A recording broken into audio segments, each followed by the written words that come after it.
Selamat bergabung para peserta seminar online Psikologi Positif, Regulasi Diri, Menata Pikiran dan Perasaan untuk Ciptakan Bahagia dan Cintai Kehidupan. Terima kasih sudah menyediakan waktu untuk menghadiri seminar ini dan bagi yang masih dalam perjalanan, hati-hati di jalan ya. Tiba selamat sampai di tujuan. Amin.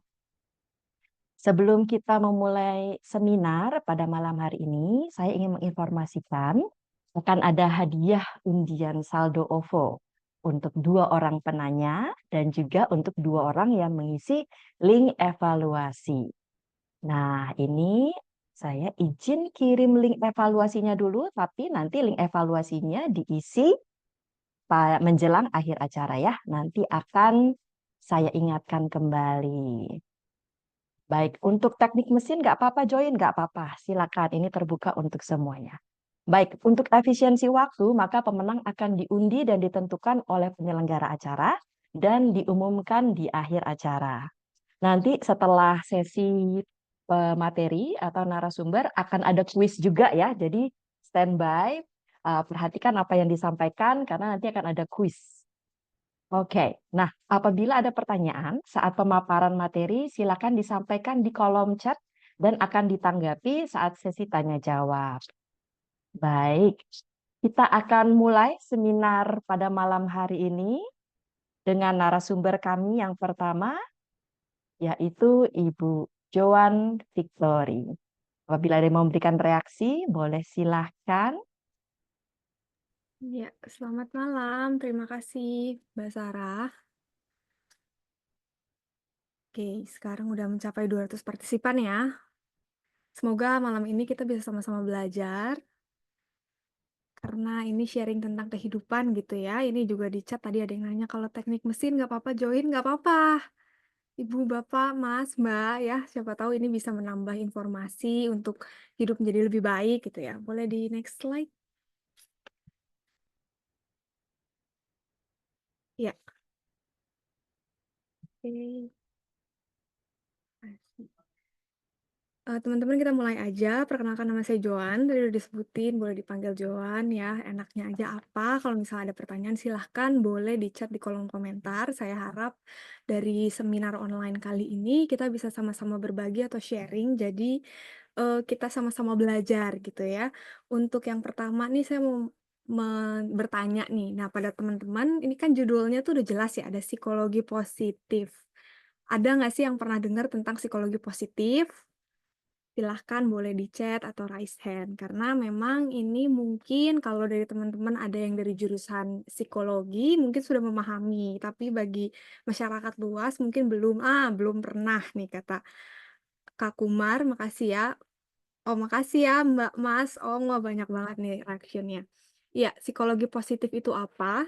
Jadi saya akan jelaskan singkat biar nggak kayak materi ya teman-teman. Jadi intinya psikologi positif itu muncul di akhir Perang Dunia Kedua atau abad 20. Ini tuh tentang apa? Di mana ini kita pelajari tentang karakteristik manusia yang baik gitu ya. Karena kebanyakan teman-teman ketika mendengar tentang psikologi rasanya ini tanda kutip agak sakit ya, ada bermasalahnya gitu ya. Kayaknya rata-rata dengar psikolog, psikiater tuh udah takut duluan. Sementara sebenarnya psikologi itu mencangkup banyak hal dan di sini itu salah satu pelopornya psikologi positif, di mana memang ada pergeseran paradigma. Jadi psikologi bukan hanya untuk menangani yang bermasalah, tetapi bagaimana kita tuh sebagai manusia tuh ternyata punya sisi positif yang bisa dikembangkan.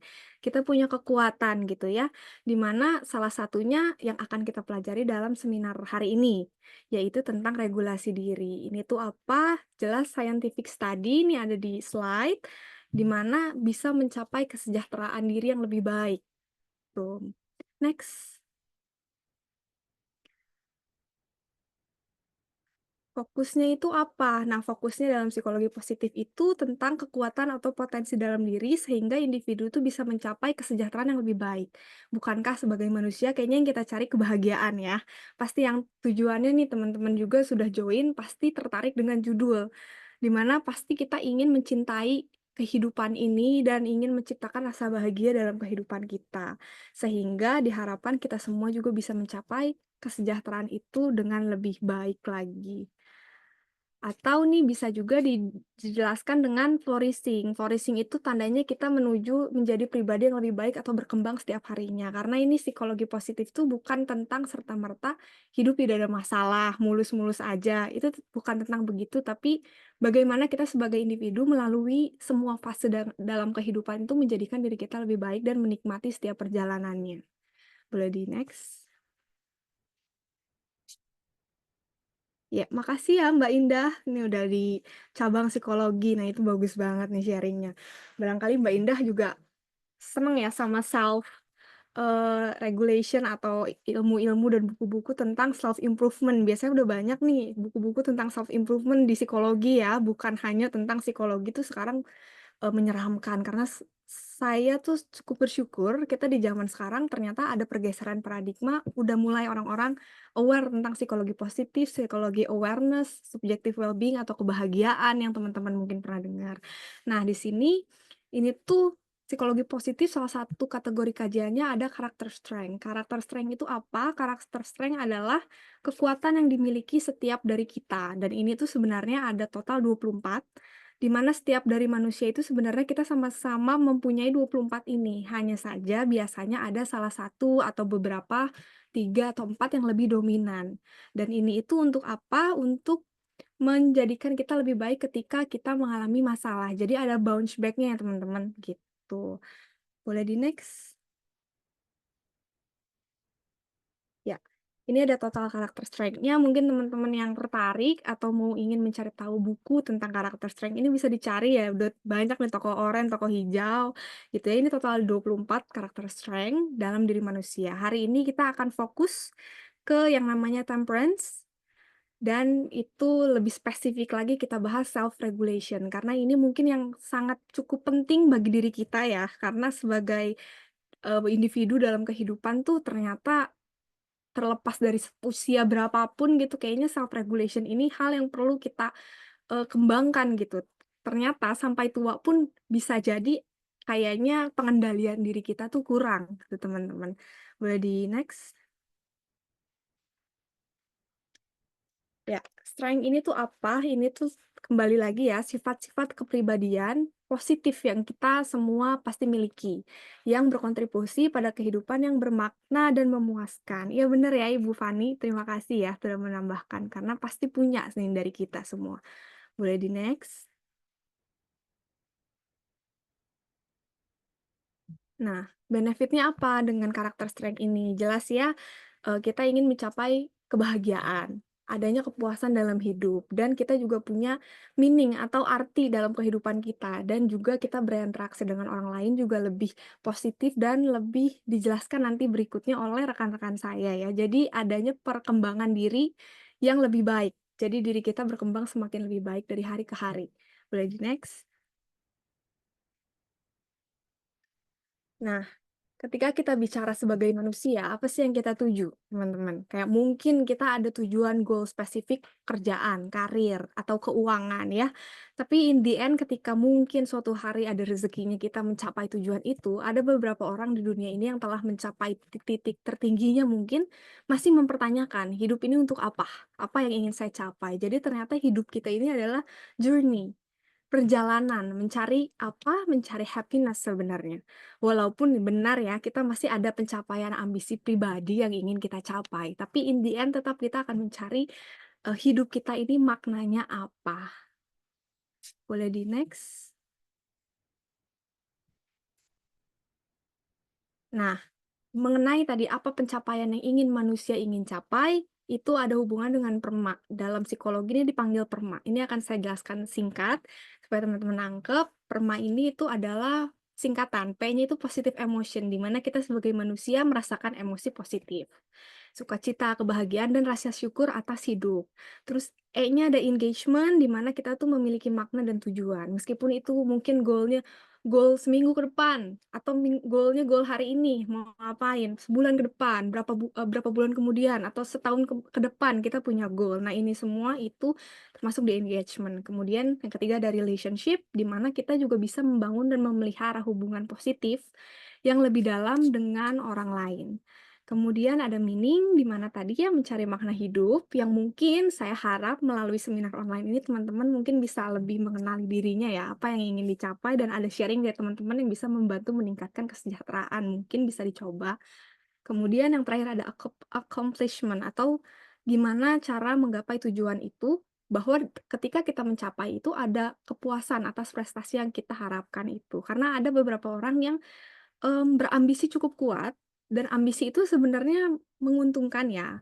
Kita saling berlomba untuk mendapatkan menjadikan diri kita lebih baik. Tapi ada satu titik di mana kita bahkan tidak mensyukuri apa yang telah kita capai. Jadi tidak berasa gitu ya. Yang dipikir hanya tujuan, tujuan, tujuan. Jadi diharapkan dalam seminar ini kita bisa mengenali selain dengan tujuan tuh kita bisa memiliki kesejahteraan juga dalam diri kita dan menghargai apa yang kita lalui setiap harinya. Next. Ya, begitu dari saya. Selanjutnya akan saya serahkan ke rekan saya, Mas Riza, dipersilahkan. Thank you Kak Johan atas pemaparan materinya. Berikut untuk perkenalkan mungkin nama saya Rije ya. Untuk pembicara selanjutnya mungkin saya akan membahas tentang aplikasi atau dampak positif maupun negatif terhadap regulasi diri. Nah, yang pertama adalah bagaimana sih kita menerapkan regulasi diri ini kepada aktivitas sehari-hari atau pada diri kita sendiri. Nah, untuk pertama kita harus mengenal diri kita sendiri. Yang pertama apa sih? Yang pertama itu adalah refleksi diri. Bagaimana refleksi diri ini dapat menguatkan regulasi diri yang telah kita buat atau kita tujukan seperti itu. Nah, yang pertama adalah refleksi diri. Yang pertama ini adalah kemampuan untuk mengontrol emosi, pikiran maupun perilaku dalam menghadapi stres maupun mengelola waktu dan mencapai tujuan. Nah, fungsinya apa sih untuk refleksi diri? Anda atau teman-teman dalam sehari-hari ini perlu waktu untuk meluangkan waktu merenung setelah pengalaman ataupun keputusan dalam sehari-hari dan teman-teman juga perlu untuk menanyakan pada diri sendiri apa yang bisa diperbaiki ataupun next planning ke depannya. Jadi teman-teman ini kalau misalkan untuk tujuan refleksi diri, ini teman-teman harus mengenali emosi keseharian teman-teman, tujuan teman-teman seperti apa, kelemahan diri teman-teman apa, ini harus mampu untuk merefleksikan diri atau waktu luang untuk mengembangkan diri kita, seperti itu. Yang kedua adalah bagaimana sih kita untuk mengatur emosi. Nah, untuk mengatur emosi atau mengelola emosi ini banyak caranya ya, teman-teman. Nah, saya akan jelaskan di slide selanjutnya. Baik, untuk mengatur emosi ini adalah sangat penting terhadap regulasi diri. Jadi teman-teman dalam mengelola kayak emosional atau emosi yang memang benar-benar tidak terkendali, ini suatu pengambilan keputusan yang lebih baik kenapa lebih baik? Karena teman-teman harus mengenal emosi masing-masing, menyadari emosi yang dirasakan teman-teman suatu ketika refleksi diri. Memahami perasaan ketika teman-teman cemas, stres, ataupun bahagia. Jadi teman-teman harus mampu mengidentifikasi penyebabnya seperti itu. Nah, selanjutnya ini adalah penetapan tujuan. Nah, penetapan tujuan seperti apa sih teman-teman dalam tahap regulasi diri ini? Nah, dalam tahap regulasi diri ini, teman-teman harus memberikan arah atau motivasi yang memang teman-teman tuju seperti itu. Memang tujuannya misalkan teman-teman ingin mencapai selesai dalam tesis, skripsi, ataupun dalam karir mungkin pengen pencapaian promosi. Nah, tujuan ini harus, teman-teman jelas. Jadi misalkan, teman-teman itu harus membuat action atau aksi, rencana aksinya akan seperti apa, langkah-langkah yang teman-teman buat itu akan seperti apa, lalu teman-teman harus mampu membuat komitmen kepada diri sendiri bahwa teman-teman harus mempunyai dukungan juga terhadap komitmen tersebut terhadap, lingkungan sekitar, seperti itu. Nah, untuk selanjutnya ini ada yang ketiga ini termasuk keempat, penilaian kemajuan. Nah, penilaian kemajuan seperti apa sih teman-teman yang untuk kita harapkan keberhasilan regulasi diri ini. Nah, langkah penting untuk menilai kemajuan ini yang terutama adalah teman-teman harus mencatat perkembangan masing-masing, emosional, tahap kemajuannya sudah seperti apa itu teman-teman kalau bisa, dicatat dalam notes ataupun, boleh juga di reminder di HP, itu seperti simpanan jurnal, itu membantu teman-teman untuk pencapaian regulasi diri. Nah, selain pencatat perkembangan, teman-teman juga harus mampu menyiapkan rencana aksi selanjutnya. Jadi teman-teman tidak hanya untuk mencatat perkembangan atau kemajuan dalam regulasi, teman-teman harus mampu membuat rencana selanjutnya akan seperti apa, seperti itu. Jadi teman-teman tidak hanya mempertimbangkan cara planning-nya saja, tapi harus mampu menghasilkan aksi baru seperti itu. Nah, untuk selanjutnya ini adalah mengatur waktu dan prioritas. Teman-teman juga harus bisa menentukan daftar-daftar tugas yang mampu untuk kembangkan dalam regulasi diri. Entah itu mungkin mengatur beberapa waktu luang teman-teman sehingga mampu untuk keberhasilan tujuan ataupun deadline dalam suatu regulasi yang kita inginkan untuk pencapaian regulasi. Nah, yang terakhir ini adalah umpan balik dari orang lain. Nah, umpan balik dari orang lain itu seperti apa sih, teman-teman? Jadi umpan balik dari orang lain ini sangat penting terhadap pencapaian regulasi. Jadi teman-teman umpan balik ini tidak hanya dalam diri kita sendiri ya, jadi harus mengenal terhadap keluarga, teman ataupun sahabat itu dapat membantu feedback lebih baik terhadap pencapaian regulasi diri. Jadi terhadap jangka panjang ataupun nanti penempatan tujuan ini masukan-masukan dari lingkungan sekitar itu berdampak baik terhadap diri kita sendiri. Nah, selanjutnya boleh kali ya. Nah, untuk contoh regulasi diri saya akan pengen tahu nih sebelum menjelaskan detail contoh-contohnya, mungkin ada yang sudah pernah melakukan ini? Boleh komen di chat, ada yang pernah? Salah satu dari cara regulasi diri ini? Baik, Kak Fani sudah. Ada lagi yang sudah melakukan regulasi diri? Baik, pernah journaling, ada yang juga pembatasan media sosial sudah pernah. Baik, rata-rata sudah ya untuk cara regulasi diri ini. Nah, yang pertama mungkin untuk cara journaling. Nanti untuk cara journaling ini teknik teman-teman kita yang ada di sini, Kak Alia, dari Joan, dan Kak Sarah, ini kita melakukan teknik journaling selama sebelum masa seminar ini, selama menempuh 2 minggu ya rekan-rekan. Jadi nanti yang akan disampaikan oleh Kak Alia, bagaimana teknik journaling kita dan pencapaian intervensi baik alat ukur dari masing-masing kita seperti itu. Nah, teknik journaling ini sangat berarti ya teman-teman. Jadi teman-teman itu perlu waktu untuk melakukan menulis setiap malam melalui jurnal atau bentuk buku khusus mungkin untuk pencatat perasaan, pengalaman teman-teman nih selama regulasi untuk mencapai tujuan. Ini sangat membantu teman-teman merefleksikan emosi ataupun mengolah stres. Jadi teman-teman ketika emosinya sedang naik ataupun sedang cemas atau misalkan sedang gelisah itu bisa di dalam melakukan teknik journaling ya. Jadi teman-teman melakukan teknik journaling harian itu sangat penting untuk membantu memahami emosi maupun merencanakan tindakan selanjutnya seperti itu. Yang kedua ini ada teknik pernapasan. Jadi teman-teman tidak hanya menulis teknik journaling, ini ada teknik pernapasan yang mungkin simpel, tetapi ini bisa mereda stres. Jadi teman-teman hanya bisa melakukan duduk santai, tarik napas pelan-pelan, bisa hitungan 4-4-4 atau hitungan 3-3-3. Jadi teman-teman tidak teknik pernapasan yang berat, tapi ini simple, bisa digunakan sebelum tidur ataupun sesudah tidur. Jadi bisa membantu stres dalam menghadapi ataupun tujuan untuk regulasi diri. Nah, untuk yang ketiga ini ada salah satu mediasi ya. Jadi mediasi ini adalah meluangkan waktu. Jadi teman-teman meluangkan waktu setiap hari untuk mediasi, sama dengan teknik pernapasan, bedanya ini akan fokus untuk membantu dan mengontrol reaksi emosi teman-teman seperti itu. Nah, untuk contoh pembatasan media sosial ini teman-teman ternyata sangat penting terhadap tujuan regulasi diri. Teman-teman juga biar fokus terhadap tujuan atau deadline yang memang teman-teman sudah tetapkan. Jadi teman-teman tidak usah membuka media sosial yang berdampak negatif kepada diri kita ya. Jadi teman-teman juga bisa membantu untuk membatasi media sosial.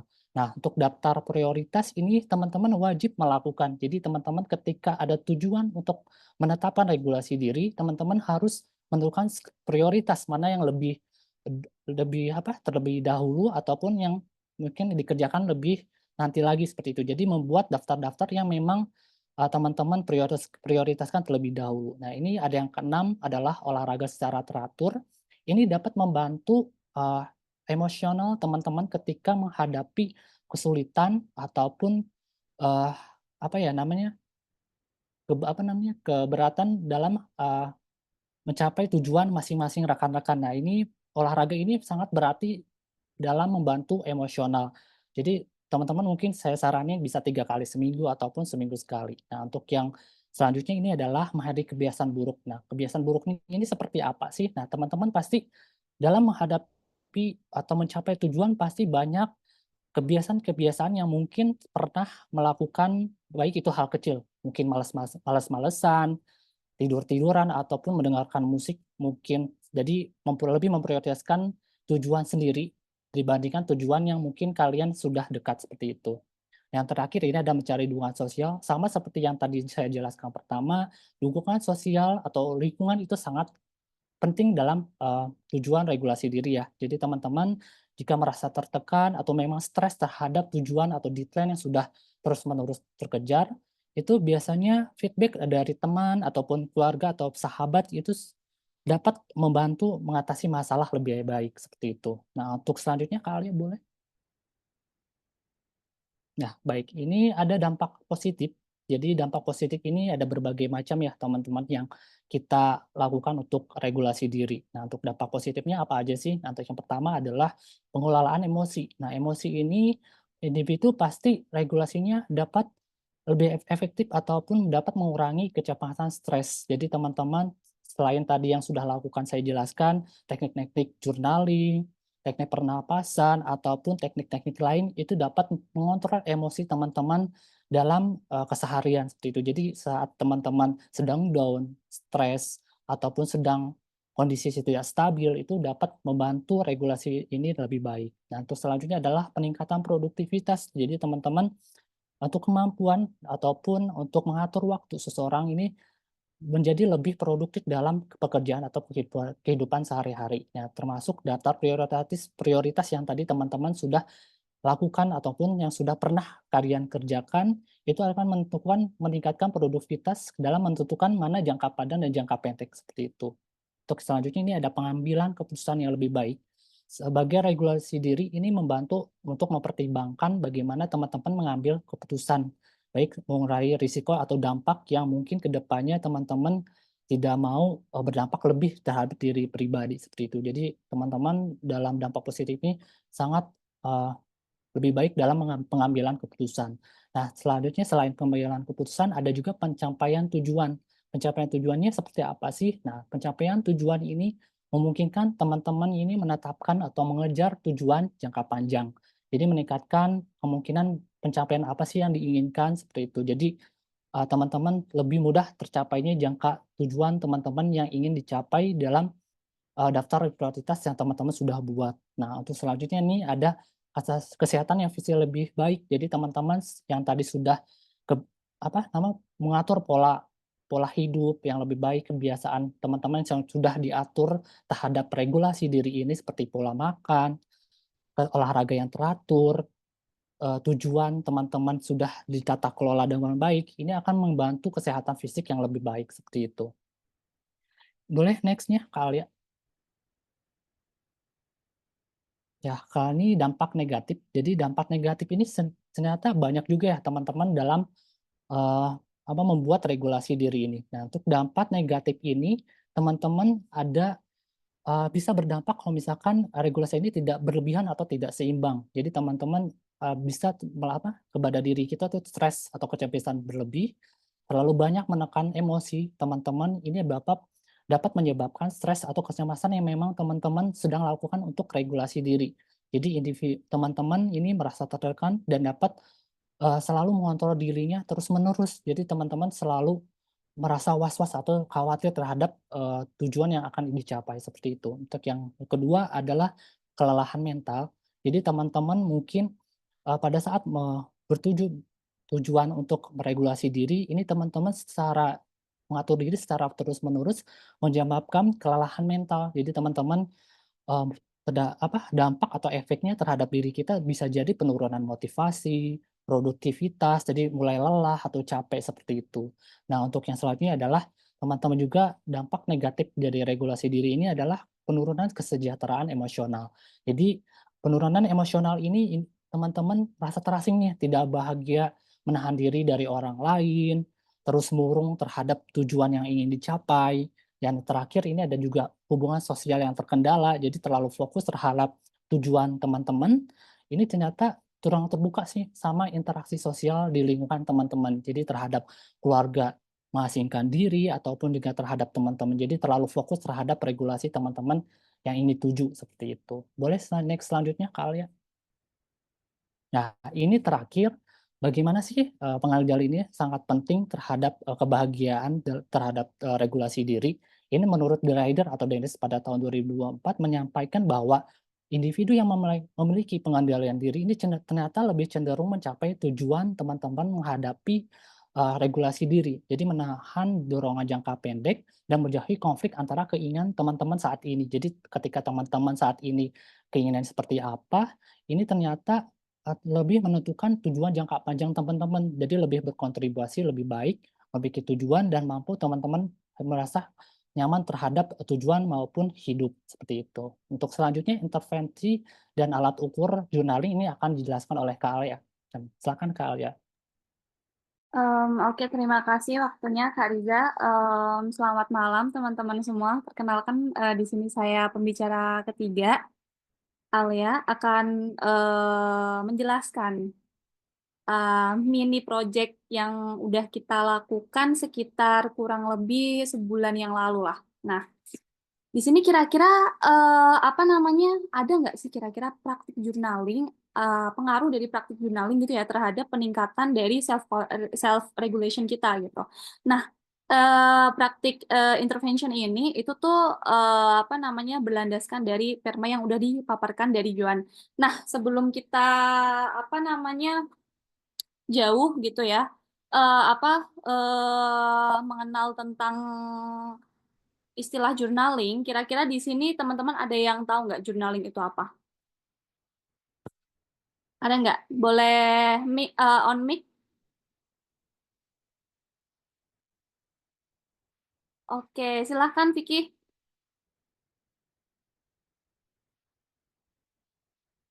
Ya, Oke, kira-kira journaling adalah catatan aktivitas atau kegiatan dalam kehidupan sehari-hari.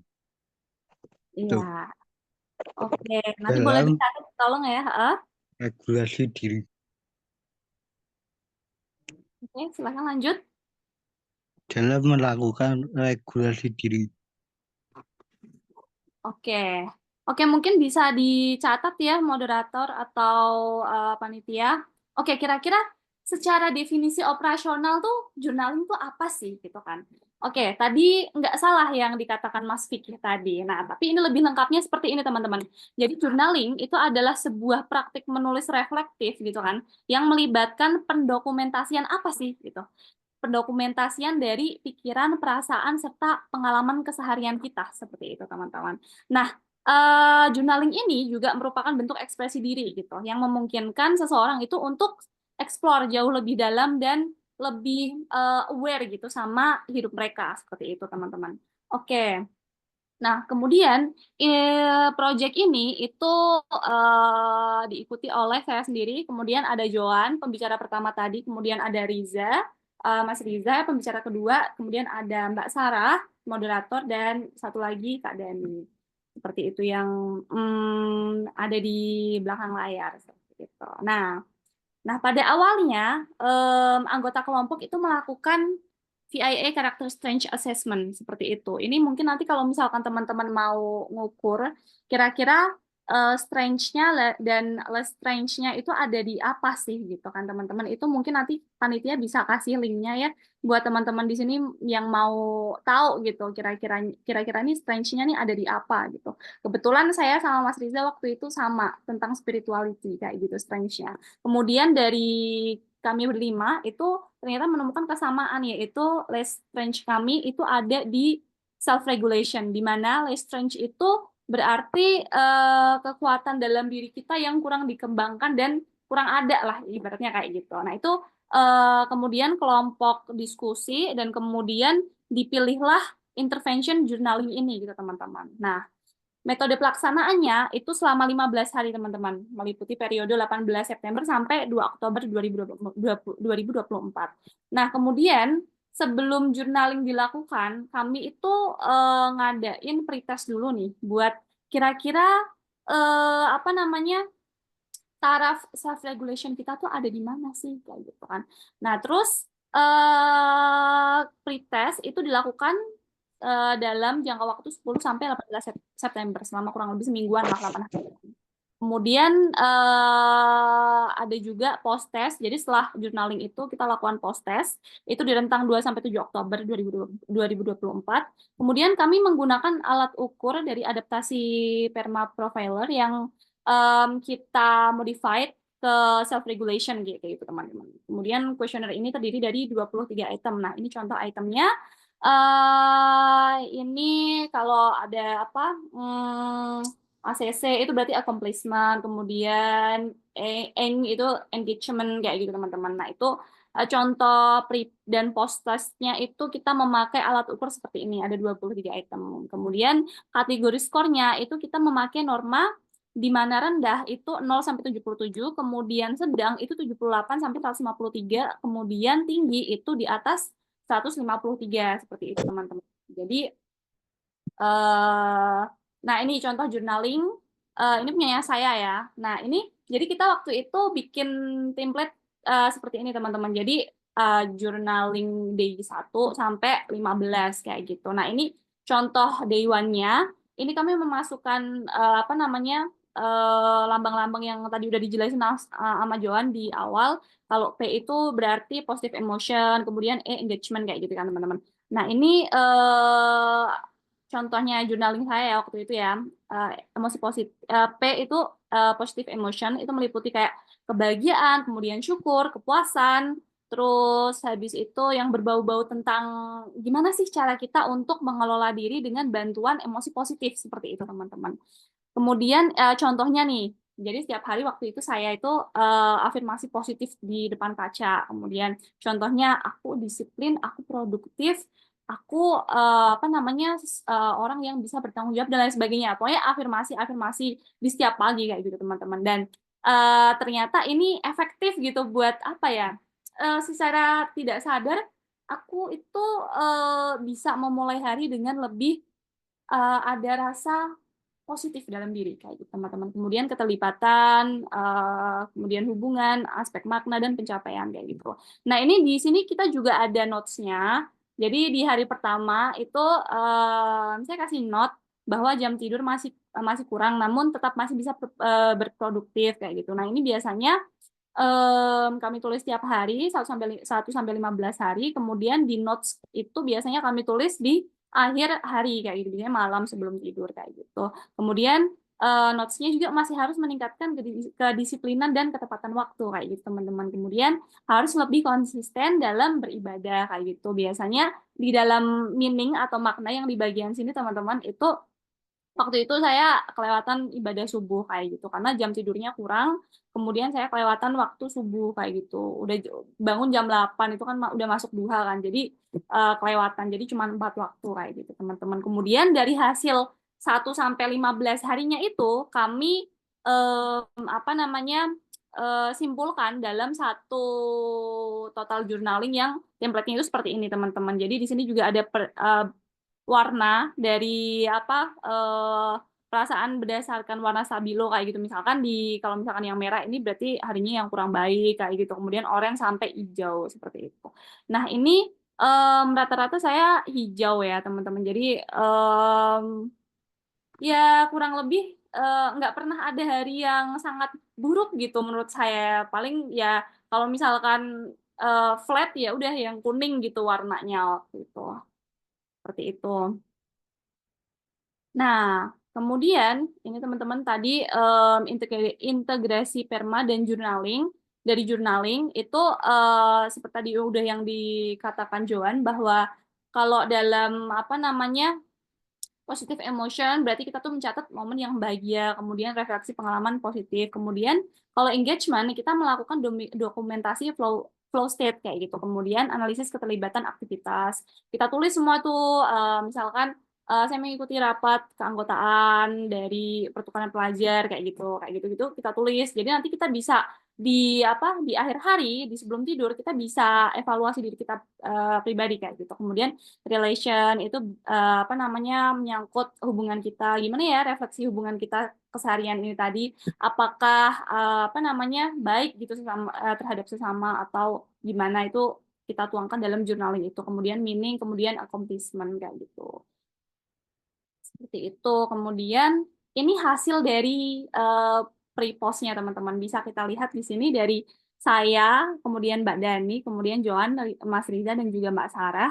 Itu pre-postnya itu apa namanya, mulai dari saya ya, ini pre-postnya itu dari sedang ke tinggi teman-teman. Jadi signifikansinya 22,22% kayak gitu. Kemudian Mbak Dani dari sedang ke sedang gitu. Tapi juga cukup lumayan signifikansinya 34,7% kayak gitu teman-teman. Kemudian Joan di sini juga lumayan ya, dari sedang ke tinggi gitu. 134 sampai 153 hasil pre-post self-regulation-nya. Kemudian Mas Riza juga dari sedang ke sedang dengan signifikansi apa namanya juga hampir-hampir mirip sama Joan 14% gitu ya, 0,04. Kemudian Mbak Sarah 153 sampai 192 dengan signifikansi mirip-mirip dengan saya 20,75%. Itu kategorinya tinggi sampai tinggi. Nah, setelah kita olah, kemudian muncullah hasil pre-postnya itu signifikansinya 21,3% dengan kategori sedang ke sedang. Jadi memang ada apa namanya perbedaan, tapi tidak begitu signifikan. Karena kan mungkin juga baru 15 hari gitu kan teman-teman. Mungkin ini tapi dalam jangka waktu 15 hari kita tuh apa ya, jujur sudah dapat dampak-dampak positif gitu dari journalingnya seperti itu. Seperti itu teman-teman. Nah, kemudian hal-hal yang kita sadari dalam journaling itu ternyata kita itu awalnya nih waktu CIA-nya muncul, kita nggak sadar ternyata kita punya self regulation yang rendah. Jadi kita sama-sama kayak belum aware terhadap diri sendiri kayak gitu. Emang iya ya aku self regulationnya kayaknya enggak deh. Kayaknya aku bisa disiplin kayaknya. Ternyata setelah memang kita sadari, dan waktu itu saya sempat 2 kali tes VIA ya. Ternyata memang self regulation saya memang rendah gitu. Nah, ternyata yang pertama itu memang kurang kesadaran gitu. Kemudian kita jadi aware gitu. Ternyata kita punya self regulation yang rendah teman-teman. Kemudian apa namanya, setelah diidentifikasi lagi, ternyata kita dari self regulation yang rendah kita jadi punya perilaku yang tidak sehat. Contohnya nih kayak begadang, kemudian belanja online yang over kayak gitu nih. Terutama cewek-cewek ya kayak saya, kemudian Joan, Mbak Sarah, dan Mbak Dani gitu, itu belanja online-nya over, kemudian prokrastinasi kayak gitu. Nah, itu prokrastinasi itu adalah kita tuh kayak menunda-nunda pekerjaan gitu loh teman-teman, seperti itu. Dan masih banyak lah yang lainnya. Ternyata kita setelah mengidentifikasi self regulation kita rendah, ternyata setelah diidentifikasi lagi, ternyata kita dari self regulation yang rendah kita jadi punya perilaku yang tidak sehat gitu. Dan itu apa ya, tarafnya kayak udah cukup akut seperti itu teman-teman. Mungkin di sini nanti teman-teman ketika ada dalam sesi sharing nanti mungkin juga ada yang mau sharingnya terkait ini ya.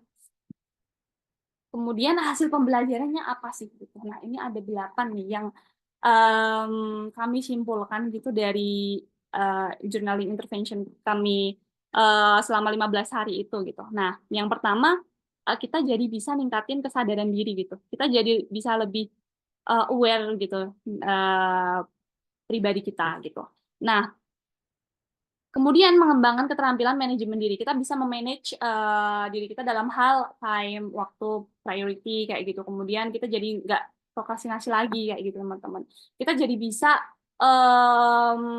kayak nyusun prioritas. Oh, ini yang saya kerjakan duluan. Oh, ini yang bisa saya tunda gitu karena belum deadline dan lain sebagainya. Kemudian dari kita bisa menyusun priority, akhirnya kita pasti kan itu kan kalau misalkan kita sadar akan priority kita ya, oh ini deadline-nya tanggal 14 nih, sedangkan sekarang udah tanggal 12. Nah, itu kita jadi akhirnya tidak prokrastinasi kayak gitu, teman-teman. Nah, ini sih aspek yang sangat amat saya rasakan tuh di prokrastinasi ini. Mungkin nanti teman-teman anggota yang lain juga nanti pada sesi sharing nanti juga mungkin akan sharing tentang aspek yang sangat signifikan yang mempengaruhi dalam journaling ini kayak gitu teman-teman. Kemudian yang ketiga ada pengelolaan anxiety dan stres. Nah, itu kita jadi bisa ngelola anxiety dan stres kita dengan cara apa sih? Cari happiness yang kecil lah kayak gitu. Nggak usah jauh-jauh, nggak usah yang mahal-mahal. Misalkan kalau misalkan saya suka mancing ya. Nah, ya udah saya mancing gitu terawa kayak gitu teman-teman. Kemudian kita bisa jadi ningkatin kemampuan pemecahan masalah atau problem solving kayak gitu teman-teman. Jadi ketika self regulation kita sudah meningkat atau berkembang gitu ya, kita jadi bisa memilah persoalan yang bisa dan tidak bisa dikontrol. Ini tuh ada sebuah filosofi, saya apa ya namanya bentar ya, stoicism. Nah, jadi kita bisa sadar bahwa kita tuh ternyata nggak bisa mengkontrol pikiran orang loh gitu. Nah, itu salah satu hal yang kita dapetin gitu dari pembelajaran ini kayak gitu. Kemudian pengembangan pandangan positif. Nah, kita bisa jauh lebih mengembangkan rasa syukur dengan tadi kan afirmasi di depan kaca kayak gitu. Tuhan, terima kasih untuk hari ini seperti itu atas mungkin makanan atau orang-orang yang saya temui kayak gitu. Waktu itu saya sempat ini sih, jujur teman-teman, sempat nangis gitu karena lewat journaling ini saya tuh jadi bisa sadar gitu. Sorry ya, aduh malah jadi nangis. It's okay. Oke, jadi kita jauh bisa mengembangkan rasa syukur kayak gitu teman-teman. Kayak gitu. Oke, jadi selanjutnya yang keenam, peningkatan kualitas hidup. Nah, kita jadi bisa kayak mengelola pola makan dan tidur gitu. Jadi kita bisa hmm, jadi sorry ya teman-teman, jadi nangis. Oke, sorry. Kita jadi bisa ningkatin kualitas hidup dengan pola makan dan pola tidur yang terjaga. Misalkan dulu tuh teman-teman saya tuh sering banget begadang sampai jam 3 gara-gara nonton drakor gitu. Mungkin di sini kalau saya nggak salah ingat Mbak Dani juga sampai jam 3 karena nonton drakor dan film kayak gitu. Nah, itu tuh jadi lewat journaling ini tuh kita tuh jadi bisa lebih aware gitu. Dan ningkatin kualitas hidup kita gitu. Bahwa kita jangan tidur jam segini karena itu nggak baik dan nanti berdampak buruk gitu bagi kesehatan kayak gitu yang udah dipaparin sama Mas Riza tadi. Kemudian yang ketujuh ada pengembangan hubungan dengan lingkungan. Nah, ini kita bisa jadi memfilter nih teman-teman lingkungan yang positif dan kemudian akhirnya kita juga bisa mengasah simpati dan empati kita terhadap sesama kayak gitu. Kemudian yang ke-8 ini mirip-mirip sama yang poin yang kelima ya yang saya tangisin tadi, itu pertumbuhan spiritual jauh lebih bersyukur kayak gitu teman-teman jadinya. Kayak gitu. Nah, jadi kita udah di tahap conclusion nih, di tahap kesimpulan. Nah, jadi kesimpulannya menurut kelompok kami itu lima anggota kami itu journaling itu ternyata efektif gitu untuk meningkatkan self regulation kita gitu yang pada akhirnya berdampak positif gitu dalam self awareness dan juga self control kita. Ternyata itu sangat berpengaruh gitu terhadap kedua hal itu, self control dan juga awareness kita gitu. Kemudian memungkinkan identifikasi pola perilaku yang sebelumnya tuh tidak disadari gitu. Mungkin tadi contohnya Mbak Dani, ternyata saya udah kebangetan nih, udah akut nih jam tidurnya udah sangat amat mesti diperbaiki gitu. Nah, lewat journaling ini kita jadi bisa aware gitu akan hal itu kayak gitu teman-teman. Kemudian di balik itu semua kita juga punya tantangan utama dalam menjaga self regulation itu gitu. Yang pertama prokrastinasi. Jadi kita kadang ya 1-2 waktu masih suka kecolongan gitu terhadap prokrastinasi gitu, masih suka nundaan nanti gitu. Contohnya kayak jam sholat gitu kan, masih jam 1 gitu. Yaudah nanti dulu deh kayak gitu. Nah, terus habis itu udah jam 2:30. Nah, akhirnya tuh jadi kayak emang lumayan PR sih teman-teman. Jadi prokrastinasi ini tapi memang rada sulit sih emang dikontrol kayak gitu ya. Mungkin memang butuh waktu dan juga konsisten kayak gitu. Kemudian yang kedua ada konsisten itu sendiri gitu. Kemudian ada menghindari distraksi. Nah, ini juga menghindari distraksi ini agak lumayan PR ya. Contohnya kalau misalkan baru kemarin malam saya belajar tentang ada suatu buku gitu kan. Kemudian teman-teman saya datang gitu ngajak keluar, ya udah mau nggak mau gitu kan. Saya milih happiness itu gitu. Seperti itu masih suka kecolongan lah dikit-dikit gitu. Kemudian hasil umum dari intervensi ini itu meliputi yang tadi udah saya paparkan, peningkatan rasa syukur, kemudian kemampuan refleksi diri, kemudian penyelesaian masalah yang lebih baik, kemudian perayaan pencapaian sederhana atau reward gitu ya terhadap diri sendiri. Itu penting teman-teman. Itu apa ya? Sangat amat kita tuh jadi lebih self terhadap diri sendiri gitu. Kemudian tentunya pengelolaan diri atau self regulation kita yang jauh lebih baik seperti itu teman-teman. Oke, mungkin selanjutnya oke. Thanks for your attention. Saya kembalikan kepada Mbak Sarah untuk apa namanya leading tentang sharing pengalaman ini. Baik, terima kasih banyak Ibu Alia. Terima kasih Ibu Joan, Pak Riza, dan juga Bu Alia untuk sharing materinya. Terutama untuk Ibu Alia, terima kasih sudah mengizinkan kami mendengar pengalaman pribadi Ibu yang sangat berarti. Baik, ada beberapa pertanyaan dari peserta. Jadi, pada seminar ini kita akan menggunakan sebuah link evaluasi acara sebagai bahan sebagai bentuk absensi. Ya, baik, ini akan saya bagikan linknya. Jadi bisa dicicil dari sekarang. Kalau mau diisi, silakan. Tapi nanti akan dikumpulkan menjelang akhir acara. Baik, selanjutnya masing-masing dari kami pemateri akan turut menyampaikan pengalaman saat kami melakukan journaling. Sebelumnya, saya mengucapkan terima kasih banyak untuk antusiasme dari peserta. Pertanyaannya sangat banyak sekali. Kami berupaya untuk menjawab semua pertanyaan. Kami akan membagi, ada pertanyaan yang kami jawab langsung pada sesi malam hari ini, ada juga yang kami jawab via chat langsung. Baik. Untuk membagikan pengalaman journaling untuk meningkatkan regulasi diri dimulai dari saya dulu, kemudian nanti akan dilanjutkan oleh Ibu Dani. Jadi waktu itu sebelumnya saya memang sedang dalam banyak tekanan dari segala penjuru ya. Tadi dosa-dosa saya sudah dibeberkan oleh Bu Alia. Kemudian dan saya sangat mudah cemas gitu ya, sampai susah tidur, scrolling sosmed, kemudian movie binging dengan drakor sampai subuh. Prioritas itu nggak serapih yang saya inginkan. Kemudian jajan juga jadi jajan nggak sehatnya tuh jadi lebih sering gitu. Bagi saya jajan nggak sehat sesekali nggak apa-apa karena itu food for the soul gitu.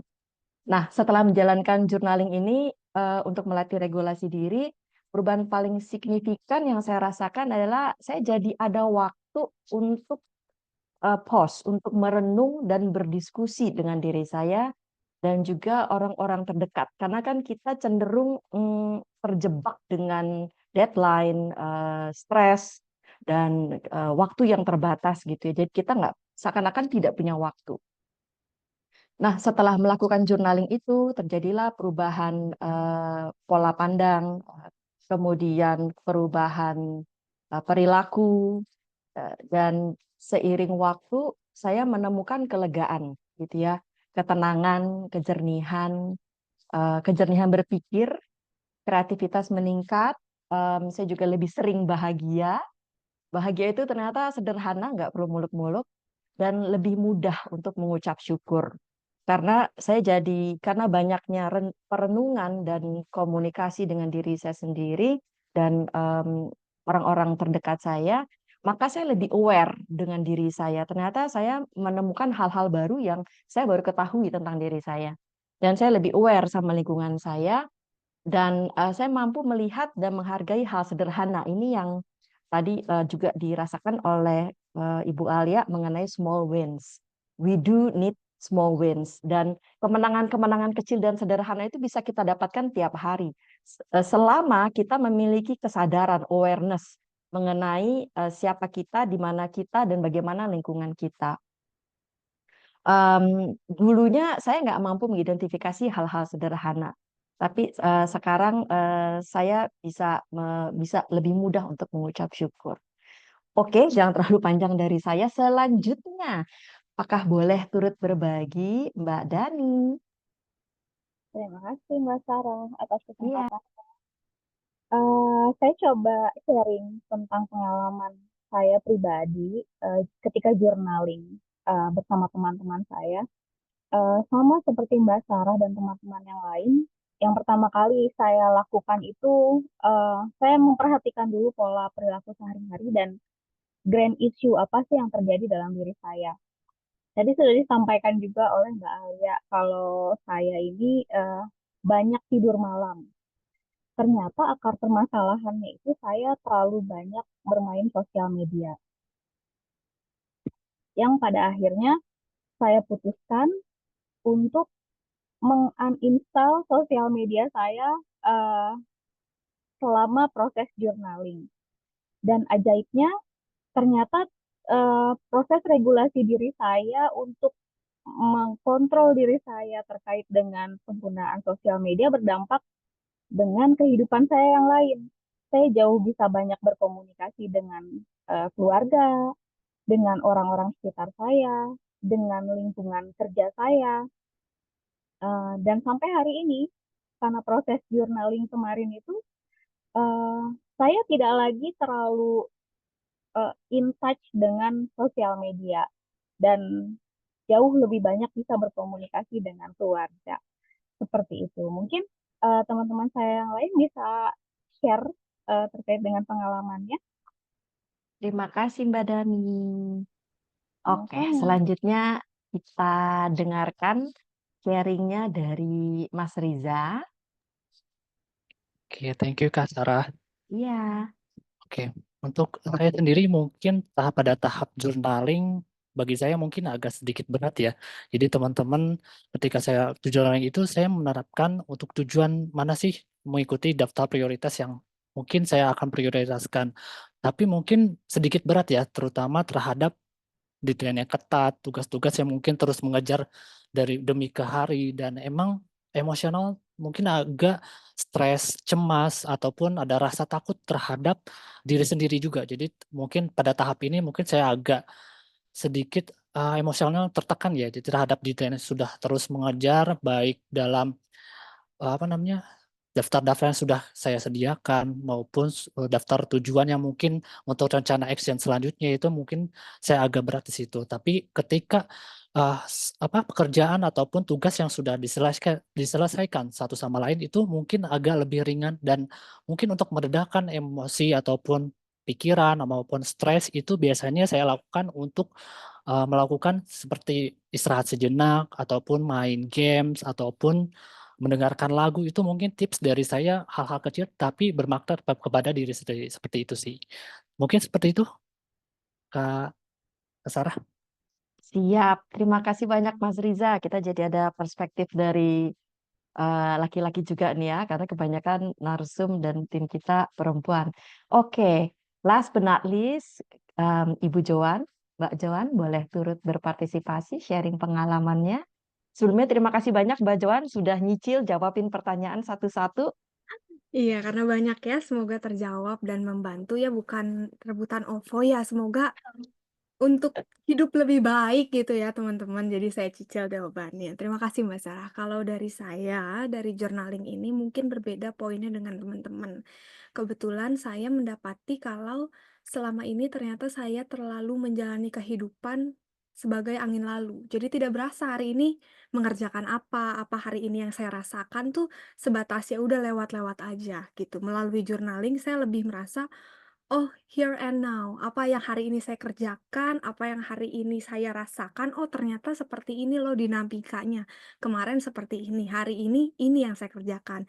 Ternyata hari ini berbeda perasaannya dengan kemarin, jadi lebih memaknai setiap harinya. Dan ternyata bagi saya ini memunculkan satu insight di mana, oh selama ini itu mungkin saya nggak merasa mindful dalam menjalani kehidupan saya. Sebatas, oh tugas dari kuliah seperti ini, tugas dari kantor seperti ini, ya sudah, sebatas menyelesaikan saja. Tapi ternyata perlu juga disadari bahwa saya ketika mengerjakan sesuatu tuh, oh saya beneran di sini loh ngerjain ini, ngerjain satu tugas atau pekerjaan, bukan karena itu tugas biar cepet selesai aja, tapi memang saya ingin mengerjakannya, inilah yang saya kemampuan yang saya lakukan itu bener-bener disalurkan gitu, nggak sekedar untuk mau selesai gitu aja. Jadi bener-bener berasa setiap harinya tuh lebih bermakna, lebih saya resapi gitu apa yang saya rasakan dan pencapaian apa. Karena kan kadang dianggap angin lalu dan sebatas ya udah lewat-lewat aja gitu ya. Bahkan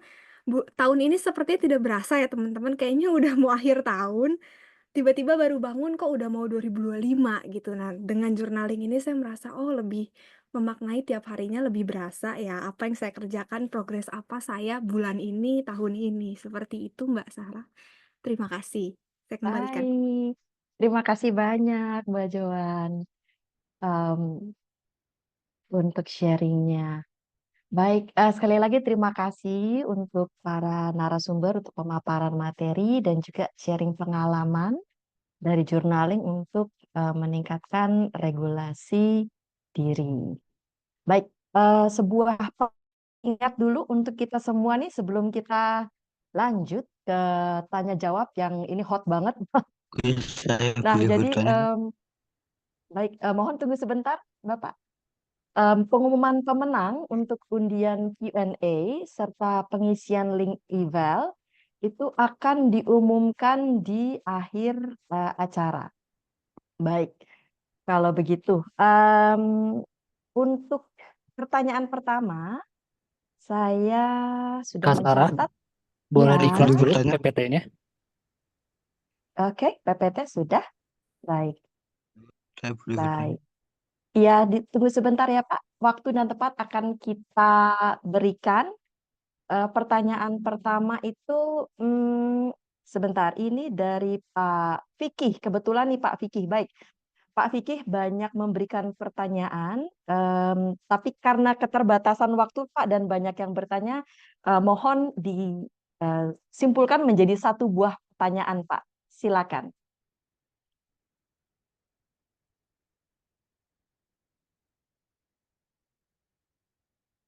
Halo Pak Fikih.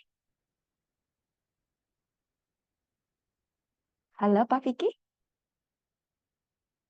Ya, silakan Pak. Oke, atau saya bacakan saja pertanyaannya ya.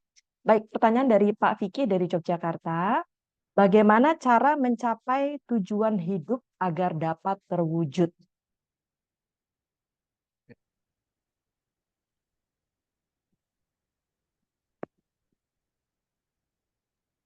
Boleh dari saya dulu kali ya. Mungkin kalau Baik, ada silakan. yang mau menambahkan silahkan. Kalau dari saya sendiri, bagaimana tujuan hidup untuk terwujud? Pertama, mungkin kita mengenali dulu apa yang ingin kita capai, karena tujuan hidup orang beda-beda ya. Sesimpel gini, kadang kita terlalu memikirkan hal besar tujuan hidup. Sesederhana hari ini aja mau makan apa, mau melakukan tugas apa, itu juga merupakan tujuan. Jadi, bagaimana cara melakukan supaya mencapai tujuan hidup? Mungkin goalnya harus jelas dulu. Ketika goal itu sudah jelas, kita baru bisa merangkai semua apa ya, plan kita atau apa yang akan kita kerjakan di kebelakangnya. Misalnya, sederhananya saya ini kebetulan ingin jadi psikolog gitu ya. Sebagai contoh, jadi apa yang harus saya lalui? Oh, berarti saya harus S1 psikologi. Kedua, saya harus ngambil lagi profesi psikologi, dan lain sebagainya. Jadi, tergantung lagi kita tanyakan ke Bapak yang mempunyai tujuannya itu apa, dan apakah goal itu jelas atau tidak. Karena kadang ada beberapa goal yang terlalu jauh gapnya dengan realita yang saat ini kita sedang hadapi. Misalnya, goal saya adalah 3 tahun lagi saya dapat 3 triliun misalnya dari project bisnis gitu ya. Apakah goalnya itu realistis dicapai atau tidak? Karena ada beberapa orang yang mungkin memiliki goal sangat tinggi sehingga karena gap diri dia dan goal terlalu jauh, dia akhirnya bingung juga mau ngapain, dan ini yang membuat banyak orang jadinya ya udahlah nggak ngapa-ngapain, atau mungkin malah frustasi. Kayaknya saya tidak akan capai goal itu gitu, dan mungkin set goalnya itu perlahan sehingga menjadi anak-anak tangga yang mencapai goal tujuan akhirnya gitu. Kalau dari saya, Ya, rekan-rekan lain ada yang ya. ingin ditambahkan? Terus bagaimana cara menerapkan regulasi diri dalam pikiran dan perasaan sehingga menciptakan bahagia dan cintai kehidupan? Apa tips dan triknya? Baik, itu dengan Pak Fikih. Ya,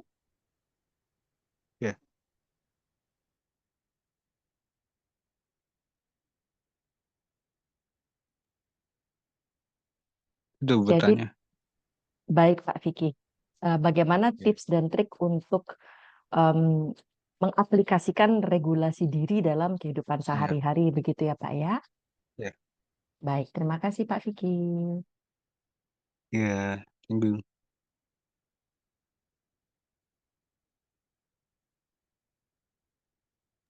Oke, Sudah mungkin saya jelas. bisa bantu jawab, Ya, Mbak.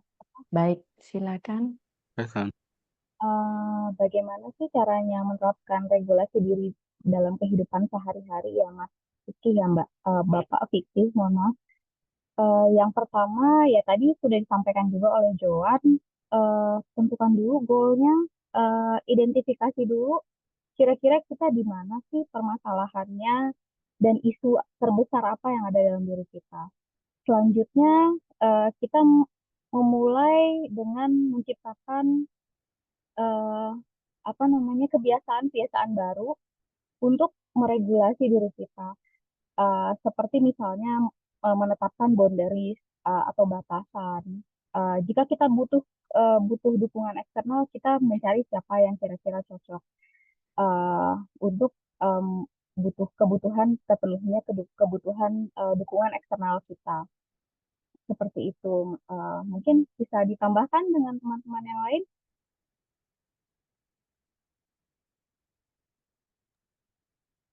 Baik, apakah ada tambahan? Apabila tidak, karena kita masih ada beberapa pertanyaan lainnya, lanjut dulu ya. Baik, bagi teman-teman yang sangat semangat untuk mikrofon on, langsung berdiskusi, kita lanjutkan kedua atau tiga pertanyaan dulu, habis itu baru kita nyalakan mikrofon dan diskusi langsung ya. Baik, pertanyaan kedua itu dari Ibu Umi Zulfa. Ini kurang lebih ada pertanyaan yang serupa juga. Bagaimana cara menyusun strategi untuk mengelola stres dalam situasi yang penuh tekanan dan cara membedakan antara mengabaikan perasaan negatif dan memprosesnya secara sehat. Mungkin jawab yang pertama dulu ya, strategi mengelola stres.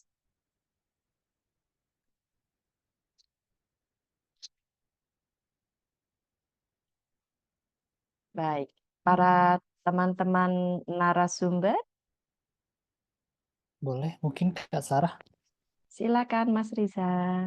Oke, untuk Kak Umi mungkin untuk sharing terhadap mengelola stres ya. Mungkin dari hal-hal kecil ya terhadap kemampuan kita terhadap tekanan stres maupun kita udah benar-benar tidak apa namanya tidak sanggup lagi ya terhadap tekanan deadline yang terus mengejar mungkin dari hal-hal kecil ya dalam hal-hal yang kecil mungkin Kak Umi itu lebih sukanya terhadap apa? Nah, kalau misalkan saya sendiri itu biasanya dalam mengelola stres, untuk meredakan stres itu biasanya bisa mendengarkan musik ataupun hal-hal yang disukai seperti mungkin apa yang namanya nonton YouTube, hal-hal yang mungkin apa namanya Kak Yumi mungkin bisa capai seperti itu, tapi tidak hal-hal yang mungkin Kak Umi itu lebih berat terhadap yang merangsang Kak Umi itu cara-cara yang mungkin agak beresiko terhadap Kak Umi seperti itu. Tapi hal-hal kecil mungkin dalam mengelola stres itu mungkin bisa seperti yang tadi saya sebutkan dalam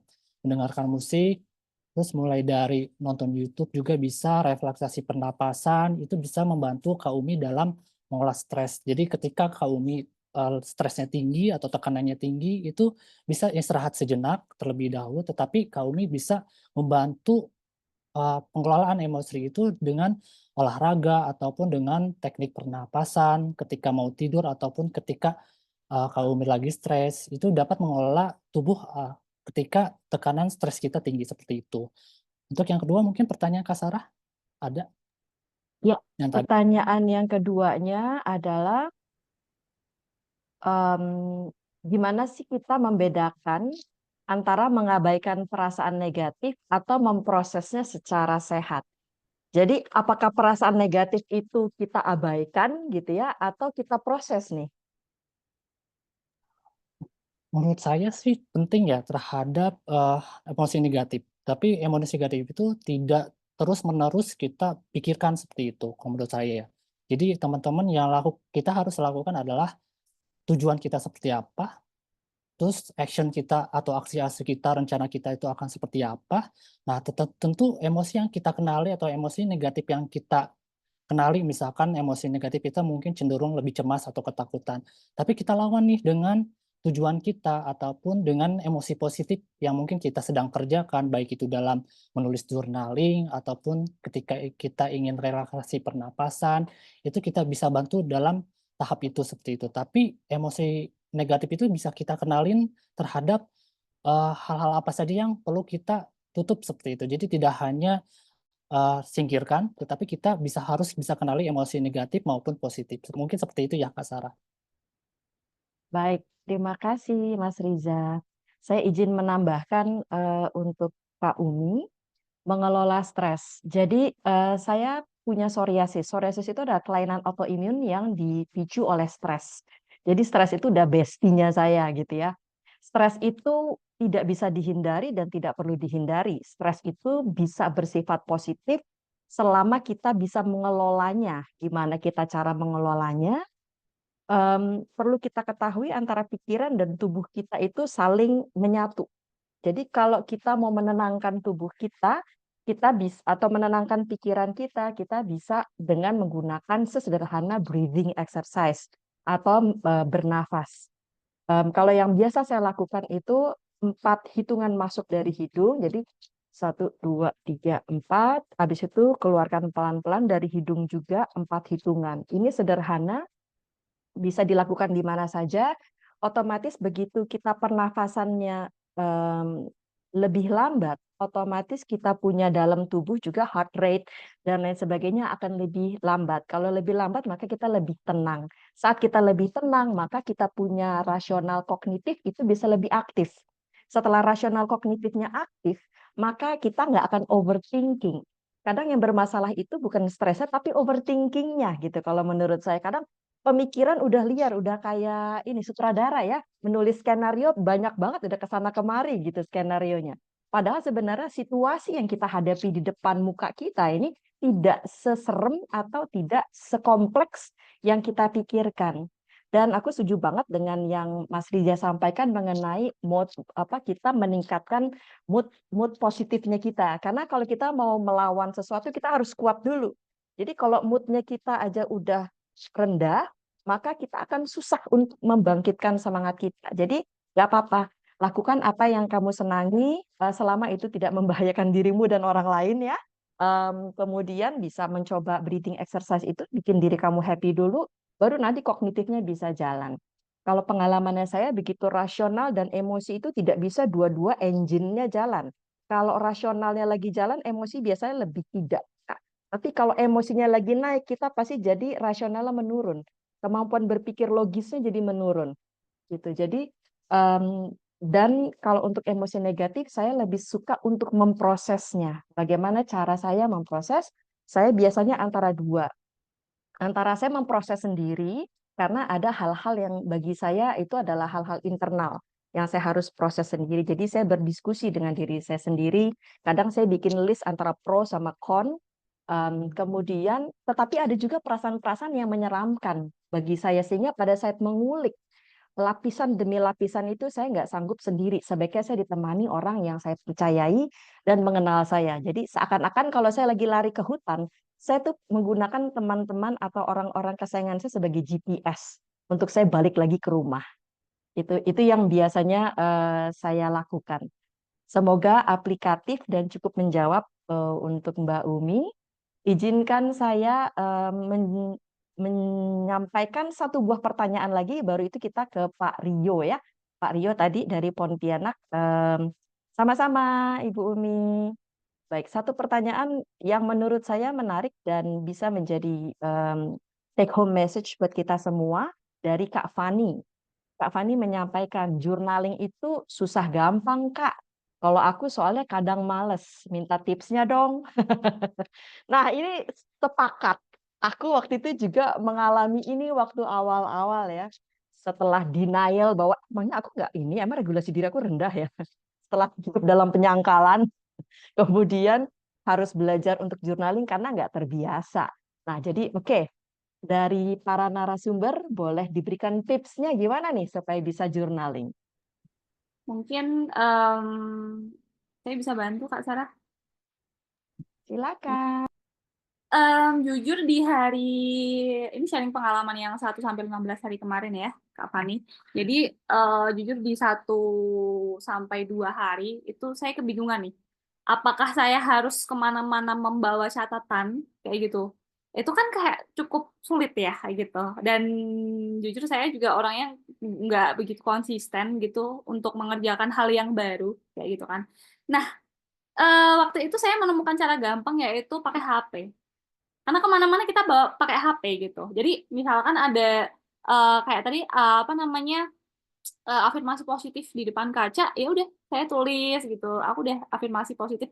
Jadi kan biasanya di HP kita itu kan ada ini ya teman-teman, ada notes gitu kan. Kita ketik aja di situ seperti itu mungkin sih. Mungkin nanti ketika malam hari kita baca lagi karena kan 24 jam, hampir 24 jam kan teman-teman, kecuali tidur ya, gitu. Tidur juga paling seusia kita tuh paling lama 7 jam kan ya, berarti udah berapa itu? Nah, 17 jam kita bawa HP gitu kemana-mana.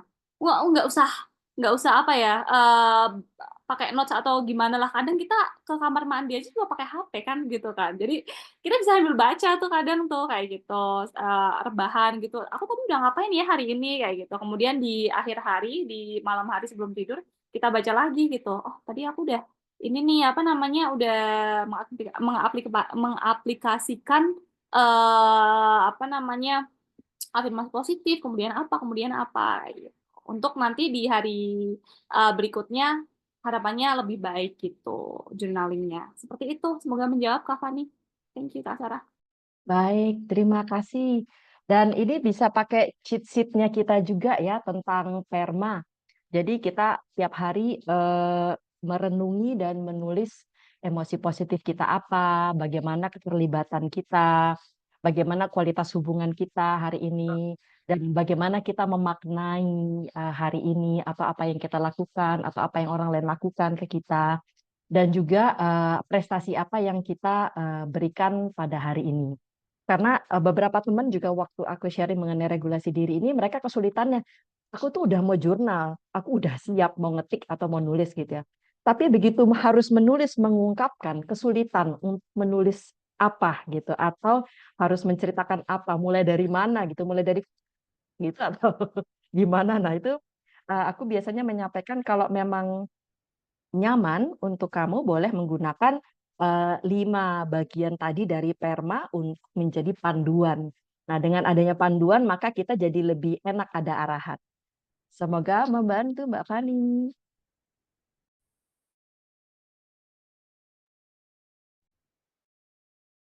Sarah, maaf, ke-mute. Iya, maafkan aku. Terima kasih. Baik, selanjutnya kita undang naik ke atas Pak Rio. Apakah sudah bisa? Aha, yes. Iya, apakah suara Selamat saya? malam, Pak. Ya, selamat malam juga, Bu. Terima kasih atas kesempatannya. Apakah suara saya sudah tersampaikan dengan jelas sebelumnya? Jelas, Pak Rio. Oke, baik. Sebelumnya, perkenalkan nama saya Rio. Saya dari Pontianak, Ibu Sarah. Nah, jadi saya izin bertanya kepada ada 3 ya pemateri pada malam hari ini. Nah, jadi mungkin kepada Kak Alia, Kak Jowan, dan Kak Riza, pertanyaan saya cukup 1, tapi mungkin boleh dijawab masing-masing perspektif dari ketiga narasumber ini. Karena pertanyaannya sangat menentukan, nggak ada yang benar, nggak ada yang salah gitu. Cuman kita butuh perspektifnya aja. Nah, jadi pertanyaannya yaitu, bagaimana cara memaknai kehidupan yang dari lahir bisa dikatakan takdirnya itu memang tidak terlalu beruntung.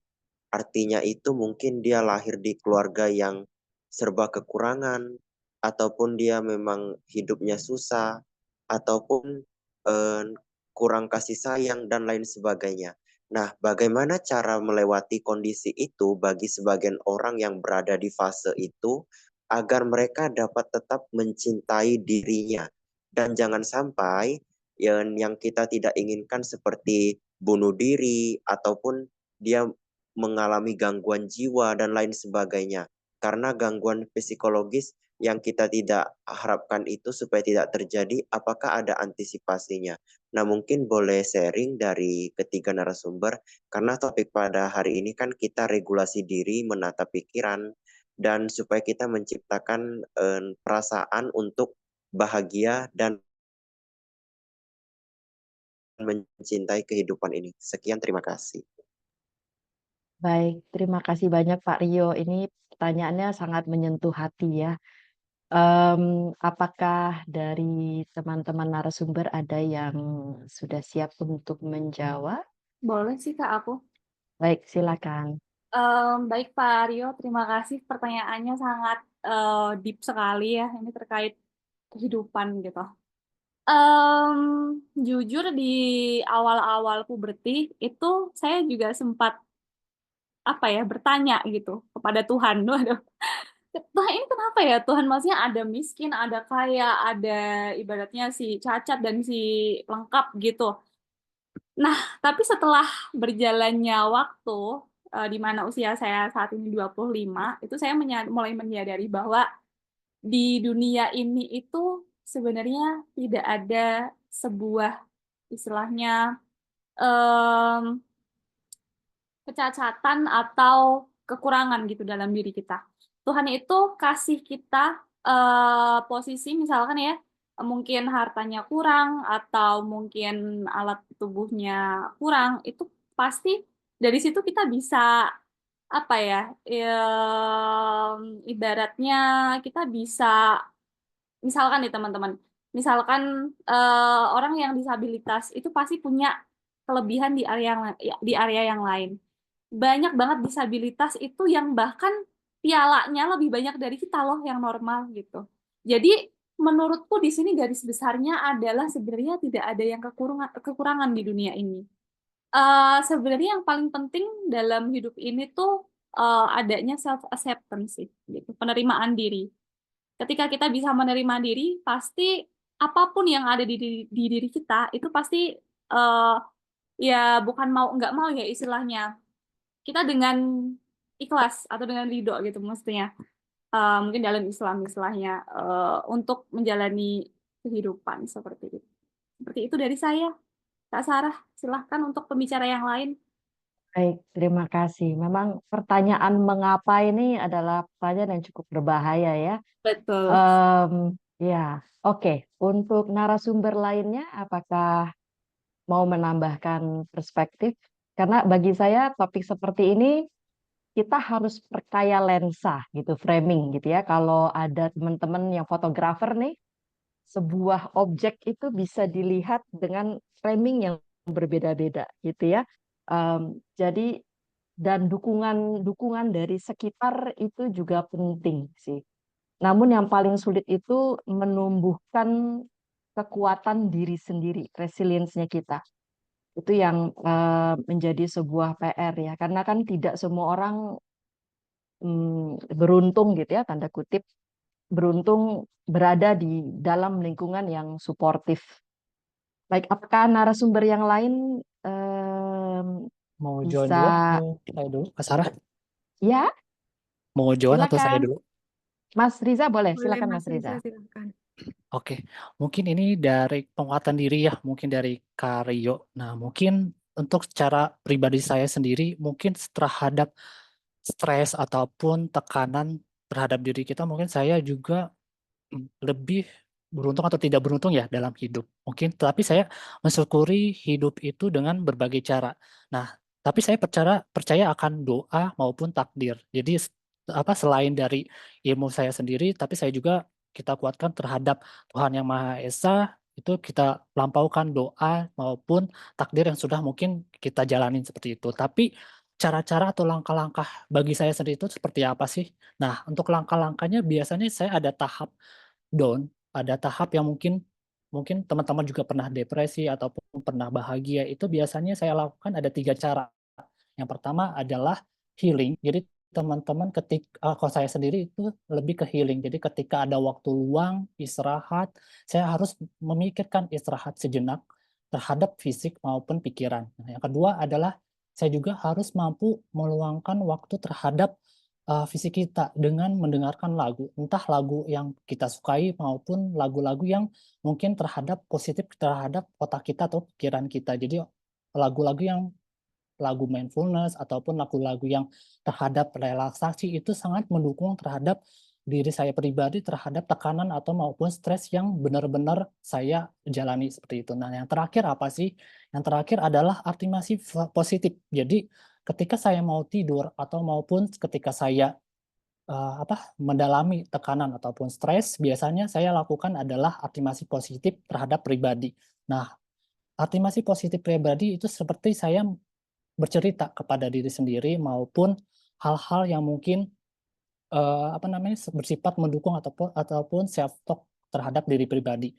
Contohnya seperti apa sih? Seperti kamu menepuk bahu apapun dada. Mungkin teman-teman ada yang pernah ya, cara-cara untuk self positif terhadap diri pribadi, caranya menutup dada, kamu bisa nyebut nama pribadi, mungkin nama saya Riza, kamu kuat terhadap segala hal, dalam segala apapun yang sudah sampai tahap ini, kamu adalah sangat luar biasa, sangat pribadi yang benar-benar tangguh sudah menjalani semua tantangan maupun perjalanan yang sudah jalani sampai hidup ini. Nah, teman-teman mungkin atau karya mungkin bisa lakukan afirmasi positif ke diri pribadi sama latihan pernapasan mungkin yang sudah tadi jelasan sama Kak Sarah ya, model 4-4-4 ataupun 3-3-3 itu sangat penting terhadap tekanan atau maupun stres yang yang saya terus jalani 3 cara ini. Mungkin seperti itu sih Kak Sarah. Mungkin membantu ya Pak Baik. Rio. Ya, menambahkan. Jadi menyelami dan memaknai musim-musim kehidupan gitu ya. Kehidupan memiliki banyak musim dan latihan menghitung berkat gitu ya. Baik. Kak Joan, silakan mau menambahkan. Ya, boleh. Mungkin dari teman-teman udah sangat efektif ya. Cuman kalau dari pendapat saya sendiri, mungkin Mas Rio ya. Karena biasanya kalau kita nanya gini ke orang, jawabannya itu yang kita udah tahu sebenarnya. Kadang kita hanya perlu waktu untuk diri kita sendiri. Untuk menerima segala sesuatu itu memang tidak mudah dan perjalanan setiap dari kita itu berbeda. Jadi apa yang menurut saya baik belum tentu mungkin tepat untuk kondisinya Mas Rio. Dan mungkin kita kan punya sosial media sekarang luas ya. Kalau menurut saya mungkin batasi juga diri untuk melihat hal-hal yang menurut kita itu tidak penting karena ada hal-hal yang mungkin kita tahu ketika kita melihat ada jadinya membandingkan diri dengan orang lain. Walaupun saya setuju tadi dapat insight dari Kak Sarah ya, perlunya kita memperkaya, memperluas wawasan kita dengan cerita hidup orang lain. Karena biasanya seringkali yang kita lihat di internet yang kita anggap kayaknya kita paling menderita, itu bagaimana persona mereka yang ingin mereka tampilkan di sosial media yang kita nggak tahu sebenarnya apa yang mereka lalui. Dan memang ini proses yang tidak mudah, yang mungkin juga perjalanan waktu setiap orang menemukan meaning dan menemukan makna hidup itu berbeda-beda. Jadi mungkin jika belum saatnya Mas Rio, mungkin ada hal baiknya juga, batasi juga diri buat kita pagar untuk kita juga jangan membandingkan diri dengan orang lain gitu. Dan mungkin salah satu alasan ketika mungkin kita merasa rendah, kecil, paling menderita gitu ya, atau melihat orang lain yang lebih sukses, kita bisa bertanya ke diri kita, kenapa sih saya merasa seperti ini? Apa perasaan saya ketika melihat itu? Gitu. Dan mungkin lebih mengenali diri sendiri dengan cukup baik, dan bisa jadi dengan cerita menambah wawasan cerita hidup orang lain, itu menambah juga kita daya bayang ketika ternyata yang kita anggap baik nggak selalu baik, yang kita anggap sempurna tidak selalu sempurna, yang kita anggap buruk ternyata tidak selalu buruk gitu. Karena seperti tadi udah dijelasin ya sama sebelum-sebelumnya pembicara bahwa kalau saya boleh simpulkan kita tuh punya porsi kita sendiri di dunia ini yang mungkin porsi kita dan orang lain tuh beda dalam banyak hal ya. Entah itu dapat keluarga yang seperti apa, dapat pekerjaan yang seperti apa, dan saya kembali lagi bilang kalau ini butuh waktu. Nggak mudah, karena kalau kita ke motivator tuh enak ngomongnya gitu ya, karena mungkin Mas Rio butuh perjalanan hidup pribadi, dan ini tidak bisa omongin begitu saja gitu. Dan mungkin kalau saya boleh saran, seandainya terlalu overwhelmed dengan perasaan itu, apalagi ketika Mas Rio sudah menyadari, ke diri saya ini udah mulai nggak bisa menghandle ini dan ada pikiran seperti tadi ya, bahkan ada kata-kata bunuh diri gitu ya. tidak ada salahnya untuk jika tidak ada keluarga atau teman circle yang mendukung, tidak ada salahnya untuk ke profesional begitu. Karena in the end, saya benar-benar merasa Mas Rio bertanya pertanyaan ini berarti ada hal mendalam dalam diri Mas Rio yang mungkin bisa dibantu dengan didengarkan oleh orang lain yang mungkin Mas Rio tidak dapatkan gitu. Karena kalau dari kita semua di sini pasti jago ngomong nih kita semua ya. Cuman kalau udah diterapkan itu lain. Jadi harus pengalaman pribadi dan waktu sendiri yang membuat kita belajar untuk banyak hal gitu kalau dari saya, Kak Sarah. Terima kasih, saya kembalikan ke Kak Sarah. Baik, terima kasih banyak semua narasumber. Kami mengerti ini informasi yang sangat banyak untuk diterima dan seperti disampaikan Kak Joan tadi, tiap orang punya rasanya masing-masing, jalannya masing-masing. Em, kita akan hadir dalam doa, mendoakan semoga Tuhan memberikan jalan yang terbuka, hati yang lapang untuk kedepannya menjadi lebih bisa mendapatkan peluang-peluang, meningkatkan regulasi dirinya sehingga bisa belajar untuk menciptakan bahagia dan mencintai kehidupan. Baik, semoga menjawab Pak Rio dan tadi sempat dibahas mengenai sosial media. Kalau dengan sekarang zamannya sosial media, kita jadi lupa untuk menilik ke dalam, gitu ya. Kita selalu melihatnya keluar. Nah, ada beberapa pertanyaan dari para peserta. Ada 3 orang yang nanya topiknya sama ya. Ini saya rasa agak cocok dijawab oleh Ibu A ya, karena beliau lumayan kental di situ, lumayan kelelep di sosial media, keseimbangan menggunakan sosial media. Karena kita biasanya kan lari mencari hiburan dan mencari ya pelarian itu ke sosial media. Gimana sih kita mencari keseimbangan antara menggunakan sosial media untuk menghilangkan rasa jenuh atau menghibur diri, tetapi punya kontrol diri yang baik. Nah, ini saya rasa masalah yang dimiliki oleh banyak orang, termasuk saya sendiri pun masih struggling untuk bisa disiplin mendapatkan keseimbangan yang tepat. Baik, bisa dibantu jawab, Kak? Kak Alia? Oke. Ini sebenarnya relate banget sama penelitiannya Joan, Kak Sarah. Bahwa kami kemarin kebetulan PKM di minggu kemarin, di Jumat di Salatiga, di satu SMP gitu di Salatiga. Penelitian Joan itu mengatakan bahwa memang benar ketika kita memakai internet atau media sosial, itu kita mendapatkan kepuasan sementara gitu. Tapi untuk jangka panjang itu ternyata malah menurunkan well-being kita teman-teman kayak gitu. Jadi kesejahteraan atau happiness kita itu malah menurun dengan seiring pemakaian sosial media yang berkepanjangan. Nah, itu kalau misalkan kita bahas itu sangat kompleks sekali teman-teman karena it's okay kalau misalkan kita hanya 5 menit, 10 menit atau paling lama 1 jam Instagraman terus ya it's okay. Tapi kalau misalkan 17 jam ya, selain tidur kan berarti 17 jam. 17 jam kita selalu memantau WhatsApp, selalu memantau Instagram, itu pasti ada rasa anxiety, kemudian ada juga rasa-rasa negatif yang masuk ke dalam diri kita. Contohnya teman-teman, nggak usah apa ya, nggak usah kita sangkal deh bahwa sering kan kita misalkan main TikTok gitu ya, atau di Instagram gitu, itu banyak sekali quotes-quotes yang sebenarnya secara nggak sadar itu apa ya, kayak gimana ya istilahnya berdampak negatif gitu terhadap mindset kita. Contohnya nih teman-teman, nggak apa-apa dengan yang lain, yang penting aku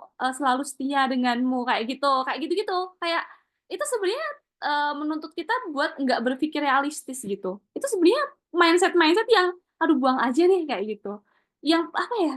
Kalau bisa tuh kita misalkan bermain sosial media ya, itu diimbangi dengan mungkin ini salah satu cara-caranya Kak Sarah itu imbangi dengan yang pertama follow-lah akun-akun yang positif gitu teman-teman. Jangan akun-akun yang tentang cinta-cintaan atau tentang yang broken kayak gitulah teman-teman. Ya udah, jauh-jauh lah sama hal-hal yang kayak gitu. Kita patut untuk aktualisasi diri kita lebih jauh, nggak cuman melulu tentang percintaan atau tentang hal-hal depres atau stres yang kita alami gitu teman-teman. Sebenarnya kita apa namanya, kalau misalkan kita gali lebih dalam, itu sebenarnya banyak sekali hal-hal yang bisa kita syukuri dan kita kembangkan kayak gitu teman-teman. Kemudian cara yang kedua, cara yang pertama tadi itu, cara yang kedua, di HP kita itu sekarang udah canggih teman-teman. Jadi di sini pasti ada nih rata-rata jam kita bermain sosial media itu ada rata-rata jamnya kayak gitu. Kita bisa mengevaluasi diri kita lewat situ teman-teman. Pasti kita udah usia segini loh teman-teman. Masa kita nggak bisa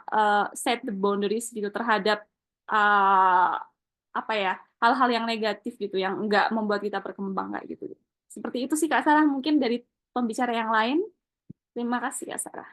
Terima kasih. Memang sosial media ini ngeri-ngeri sedap ya. Kita harus punya kontrol diri yang cukup baik, dan kontrol diri itu erat kaitannya dengan regulasi diri. Baik, ada tambahan dari pembicara lainnya? Atau kita Cukup, boleh? Kak. Baik, kita lanjut. Semoga menjawab pertanyaannya. Kita lanjut ke pertanyaan selanjutnya. Oke, dari Adi. Pak Adi bertanya, bagaimana cara menata pikiran dan perasaan dalam menghadapi ketidakpastian dan penderitaan hidup? Wah, ini relate banget dengan zaman sekarang ya. Sehingga mampu menciptakan kebahagiaan yang otentik. Kebahagiaan otentik dan mencintai kehidupan apa adanya, bukan berdasarkan harapan eksternal atau pencapaian material. Boleh dari saya dulu. Baik, silakan Kak Joan. Ini tentang ketidakpastian penderitaan hidup ya. Ini udah bitter banget kayaknya ya. Katanya yang dipakai penderitaan loh. Iya, nggak apa-apa deh ya. Memang hidup ini perjuangan ya. Mungkin saya punya jawaban 5M. Yang satu tuh M pertama, menerima ketidakpastian. Karena dalam hidup itu memang tidak pasti dan tidak ada yang statis gitu. Dan ini kan bagian dari hidup. Jadi kita harus tahu ini dan fokus pada apa yang bisa kita kendalikan. Ketika kita tahu ada tidak pasti di kehidupan, ternyata ada hal yang bisa kita pastikan tuh diri kita. Apa yang akan kita lakukan dan bagaimana kita menghadapi segala sesuatu itu gitu. Jadi kita harus fleksibel. Yang kedua adalah M, mengelola emosi. Mengelola emosi di sini yang dimaksud adalah kita harus mengenal emosi kita. Apa yang kita lalui, misalnya sedih. Kenapa kita sedih? Kenapa kita kecewa? Dan ketika kita mengenali emosi, otomatis kita akan sadar di kemudian hari mungkin yang membuat kita marah atau kecewa kejadian A. Jadi mungkin kita akan bisa meregulasinya dengan lebih baik atau mencarikan solusi. Karena biasanya ketika sudah terlalu dalam emosi, kita tidak bisa berpikir jernih seperti tadi yang Kak Sarah sudah sampaikan gitu. Dan kita harus melatih kesadaran ini karena ini yang paling penting gitu ya, untuk jangan sampai dikuasai emosi dalam kehidupan sehari-hari. Yang ketiga ini mencari makna. Mencari makna ini kita harus tahu juga sesederhana minat atau hobi kita. Kalau misalnya memang keseharian kita punya kerjaan tertentu, apa yang bikin kita senang? Jangan sampai kita hidup tuh seperti robot gitu ya, hanya bekerja, bekerja, bekerja. Jadi memang kita harus punya waktu untuk diri kita. Don't be so hard on yourself. Kita juga punya porsi bagaimana kita memahami diri kita. Ada porsinya kita sakit, mungkin ada porsinya kita lagi capek, lagi stres banget, burn out, dan itu kita harus menyadari juga gitu. Dan gimana juga mungkin kita mendapatkan dukungan. Misalnya kita tahu, oh saya punya keluarga yang lebih dekat dengan saya, atau setidaknya saya punya pasangan yang baik dengan saya. Jadi kita tahu sumber daya yang bisa kita manfaatkan. Yang keempat ini ada membangun kebahagiaan dari dalam. Dimana kita nggak bilang hidup itu mulus ya, bikin happy terus, enggak. Jadi gimana caranya kita selalu bikin diri kita tuh tenang dalam segala situasi gitu, ada rasa syukur walaupun kita lagi senang atau lagi sedih atau lagi rugi ya. Jadi kita bisa membangun dari dalam. Dari dalam ini mungkin yang perlu dipelajari lebih lanjut karena masing-masing dari diri kita kan sebenarnya paling tahu diri kita. Atau kalau jika kita belum mengetahui diri kita lebih dalam, ada baiknya kita lebih mengenal diri kita. Kemudian yang kelima ada tadi udah disebutkan Kak Sarah, membebaskan. membebaskan diri dari harapan eksternal ataupun diri sendiri. Kadang kita memiliki harapan yang membuat kita akhirnya kecewa akan diri sendiri dan dengan fluktuatif kehidupan mungkin rencana kita tidak berjalan mulus. Kita udah bikin nih plan A sampai Z dengan detail, ternyata ada hal dalam kehidupan yang bikin kita cancel gitu. Jadi itu kan harus memang lebih fleksibel diri kitanya. Dan selain harapan dari internal, itu harapan eksternal juga mempengaruhi. Mungkin ada hal seperti keluarga besar atau orang tua berharapnya tuh kita begini loh, berharapnya tuh kita pulang kampung gaji kita segini loh, berharapnya kita udah punya rumah di usia segini, berharapnya kita udah menikah di usia segini. Jadi perlu dikenali lagi harapan-harapan itu tuh yang membuat kita stres mungkin atau membuat kita apa gitu. Kenapa kita harus seperti itu dan kita juga harus tahu kapasitas diri kita tuh sampai di mana gitu. Karena dalam kehidupan ini kan seperti tadi ya, fluktuatif seperti itu. Makanya diharapkan regulasi diri ini bisa menyeimbangkan segala sesuatu itu sehingga kita bisa lebih mengetahui mungkin prioritasnya apa. Mungkin dalam fluktuatif itu ibarat kata gini loh. Kalau peselancar, lautnya tidak ada ombak, nggak asik. Nah, kehidupan kita itu kayak ombak. Kita nggak bisa mendiamkan ombak itu, kita bukan Nabi Musa ya. Jadi mau nggak mau kita harus jadi peselancar yang unggul. Gimana caranya semakin ombak datang, oh ini harus ke kiri, harus ke kanan supaya nggak jatuh. Jadi tetap kuncinya fleksibilitas ya. Dan diharapkan dari regulasi diri ini juga bisa menambah fleksibilitas diri sendiri. Gitu sih kalau dari aku. Mungkin dari pembicara yang lain boleh dipersilahkan. Terima kasih Kak Sarah. Terima kasih. Ada pembicara lainnya yang mau menambahkan? Oke, saya lanjut. Jadi ketidakpastian itu adalah sebuah kepastian ya, itu sebuah janji yang tidak akan diingkari oleh semesta ini. Dan mencari jawab ke dalam itu penting, tadi seperti disampaikan oleh para narasumber. Karena penguasa kehidupan kita adalah kita sendiri. Nah, kita belajar untuk mengambil kendali itu. Dan ada kalanya tantangan-tantangan itu kita nggak bisa ditemenin. Hanya kita doang sendiri yang harus melalui itu, nemuin jawabannya, bikin keputusannya, terima resikonya. Nah itu tadi makanya kita menceritakan bagaimana kita melatih diri kita sendiri, bagaimana menjadi lebih kuat, sama halnya dengan kamu menjalin hubungan dengan orang lain, ngobrol sama diri sendiri. Agak aneh mungkin ya, ngobrol sama diri sendiri ngomong apa ya. Tapi bisa dimulai dengan kita memperlakukan diri kita dengan baik hati. Ucapkan kata-kata pujian dan apresiasi pada diri sendiri. Sederhana aja. Atau misalnya contohnya gitu ya. Kalau saya dulu kalau melakukan kesalahan suka bilang sama, ih goblok banget sih Sarah ya. Parah banget kayak gitu aja nggak ngerti. Kayak gitu aja salah. Bego banget. Parah. Itu sering aku lakukan dulu.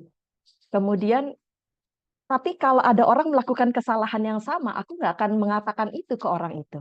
Justru aku akan bilang, it's okay, namanya lagi belajar. Kita lakukan lebih baik nanti ya. Dan kemudian belajar untuk mengapresiasi hal-hal tadi, small wins ya, yang tadi Alia juga sudah sampaikan, keren juga aku hari ini ya. Selama ini bertahun-tahun aku kerja di kantor selalu telat, kali ini aku tidak telat. Nah, there's always a first for everything, dan kita butuh kemenangan-kemenangan kecil itu gitu. Jadi bisa coba latihan ngobrol sama diri sendiri jadi lebih kenal, kita dikit-dikit nyarinya ke dalam, kita nggak mencari validasi keluar. Baik, izinkan saya untuk melanjutkan ke pertanyaan berikutnya. Bagaimana cara mengembangkan regulasi diri untuk mengelola stres akademik dan menjaga keseimbangan nih antara belajar sama waktu istirahat? Ayo para mahasiswa-mahasiswi. Ada yang mau bantu jawab? Ya, silakan. Tapi terkait financial attachment dan juga self control di academic burnout ini. Tapi tolong coba digaris besarin lagi Kak Sarah, tadi pertanyaannya gimana? Jadi gimana sih caranya nyeimbangin nih ya? Melalui regulasi diri, dia pengen menyeimbangkan antara belajar atau performa akademik sama waktu istirahat. Nah, bisa jadi dia langganan ICU juga nih. Langganan IGD juga nih jangan-jangan ya, karena GERD-nya naik. Baik, silakan. Gitu. Makanya Joan cocok banget tuh sebenarnya. Silakan, Kak. Mungkin nanti Joan juga bisa menambahkan terkait pengalaman-pengalaman dia yang terkait burnout kemarin. Jadi menurut saya itu kita harus tahu yang namanya kapasitas diri kita, self capacity. Kalau misalkan nih ada 5 deadline tugas di jangka waktu 1 minggu, itu pernah teman-teman. Itu sangat chaos banget dan mungkin Kak Riza atau Kak Sarah, Kak Dani, dan juga Joan di sini juga relate banget. Kita sebagai mahasiswa S2 tentunya tugasnya lebih banyak daripada S1 dulu. Itu pernah saya sampai mimisan. Ini mungkin pernah cerita ke Joan apa belum ya yang ini? Mimisan, kalau misalkan masih ingat, waktu itu telepon, kalau nggak salah Kak Elvina atau Joan ya, nah itu. Dari situ tuh saya sadar bahwa pentingnya untuk sadar dan aware akan diri kita pribadi gitu. Ketika udah jam 10 dan dirasa udah nggak bisa lanjut, ya udah jangan. Kalau misalkan dilanjut itu nanti akan lanjut ke burnout kita gitu. Nah, jadi pentingnya self awareness dan self capacity kita jadi tuh bisa tahu gitu. Kayak gitu sih. Mungkin dari aku cuman itu sih Kak Sarah. Kita harus tahu dan aware gitu terhadap diri kita biar nggak jadi burnout gitu. Dan ketika udah jadi burnout, ini jawaban bonus gitu ya. Ketika udah terjadi burnout, itu pinter-pinternya kita pilih untuk healing yang efektif gitu. Kalau misalkan tadi contohnya mungkin Kak Dani suka drakoran, mungkin itu healing yang efektif, ya udah lakuin gitu. Tapi menurutku itu bukan healing yang efektif gitu. Tiap pribadi kan beda-beda ya teman-teman gitu. Mungkin kalau dari diri saya pribadi mancing itu tadi, mancing itu bisa jadi healing yang efektif gitu bagi saya gitu. Seperti itu sih Kak Sarah. Thank you. Baik, terima kasih. Kak Joan, apakah mau menambahkan? Oh, singkat aja ya mungkin ya. Baik. Kalau dari saya, satu kan tadi dari Kak Alia sudah ya, pemahaman diri. Tahu diri sendiri itu kapasitasnya sampai mana, gitu. Dan yang kedua itu tujuannya realistis. Selain tadi tujuan prioritas yang sudah Kak Alia sampaikan, realistis aja sih. Misalnya gini, bisa nggak malam ini saya kerjakan dengan beres gitu. Kalau memang nggak bisa, badannya tidak memungkinkan, kayaknya jangan. Kayak gitu. Jadi memang perlu ada manajemen waktu yang baik juga ya. Barangkali bisa dijadwal mungkin. Nah, kebetulan tadi yang nanya kayaknya mahasiswa juga ya. Kebetulan saya ini S2 sambil sekolah diploma. Jadi saya punya jadwal yang mana kuliahnya itu saya cocokin. Bahkan saya sempat mikir, kuliah S2 ini saya malam ya, dan diploma juga malam. Jadi saya pikir, oh ternyata waktu senggang saya siang. Jadi memang lebih fleksibel, kitanya berusaha lebih fleksibel gitu. Oh kalau waktu senggangnya siang, oh oke lah, berarti malam nggak apa-apa sampai subuh. Bukan nggak apa-apa ya, karena kebetulan bisanya malam sampai subuh, oke siang saya istirahat, stop. Saya nggak mau megang dulu yang lain-lain gitu. Jadi emang penting juga tahu kapasitas diri dan kita punya waktu luangnya di mana sih, curi-curi sedikit gitu. Jangan sampai bolak-balik ICU tadi agak disebutkan Ibu Kak Kartu. Silahkan dilanjutkan Mbak Sarah, terima kasih.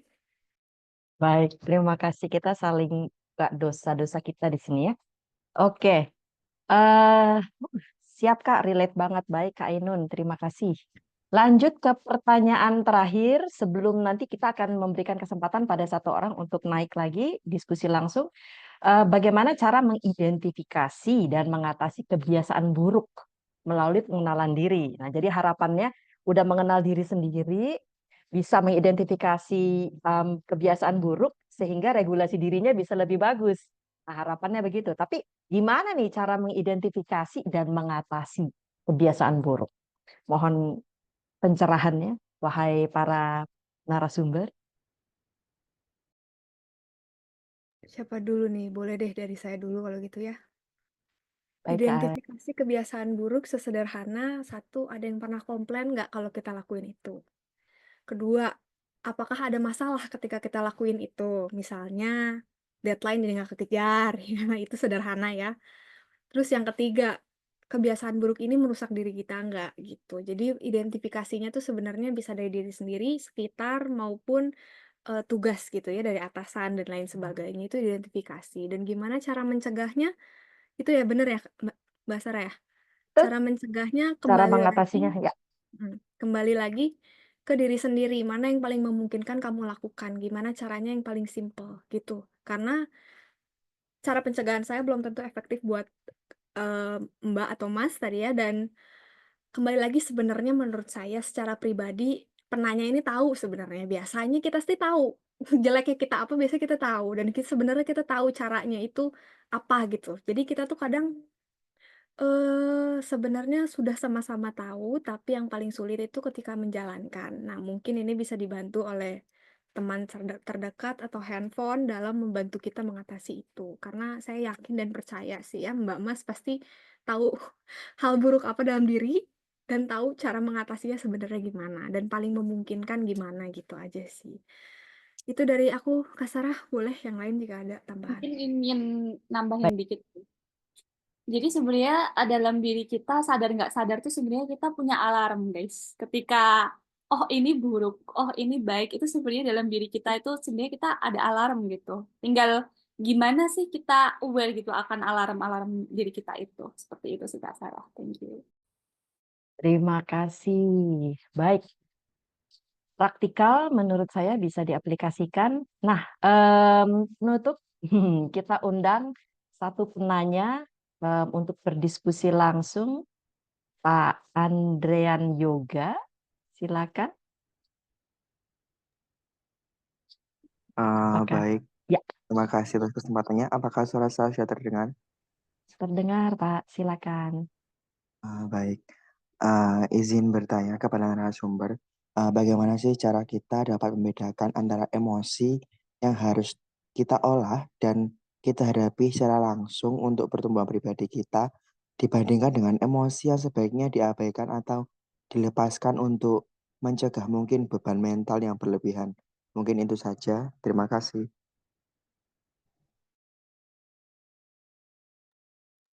Baik, boleh langsung dijawab, silakan.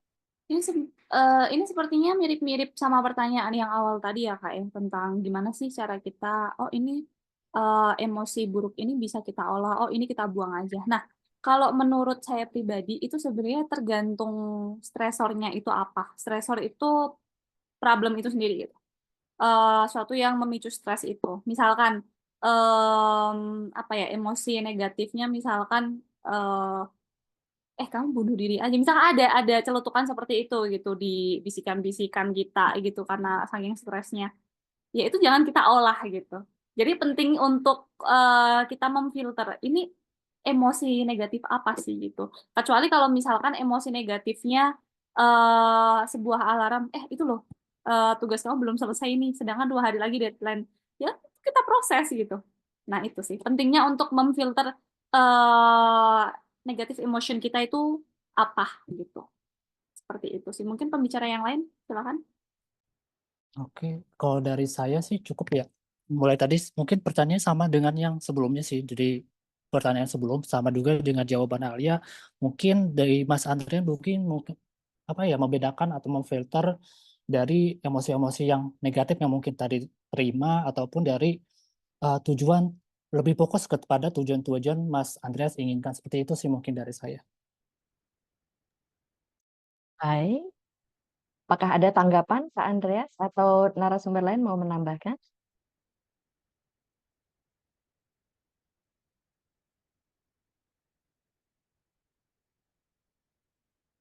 Halo, Pak Andrean. Maaf, Andrean.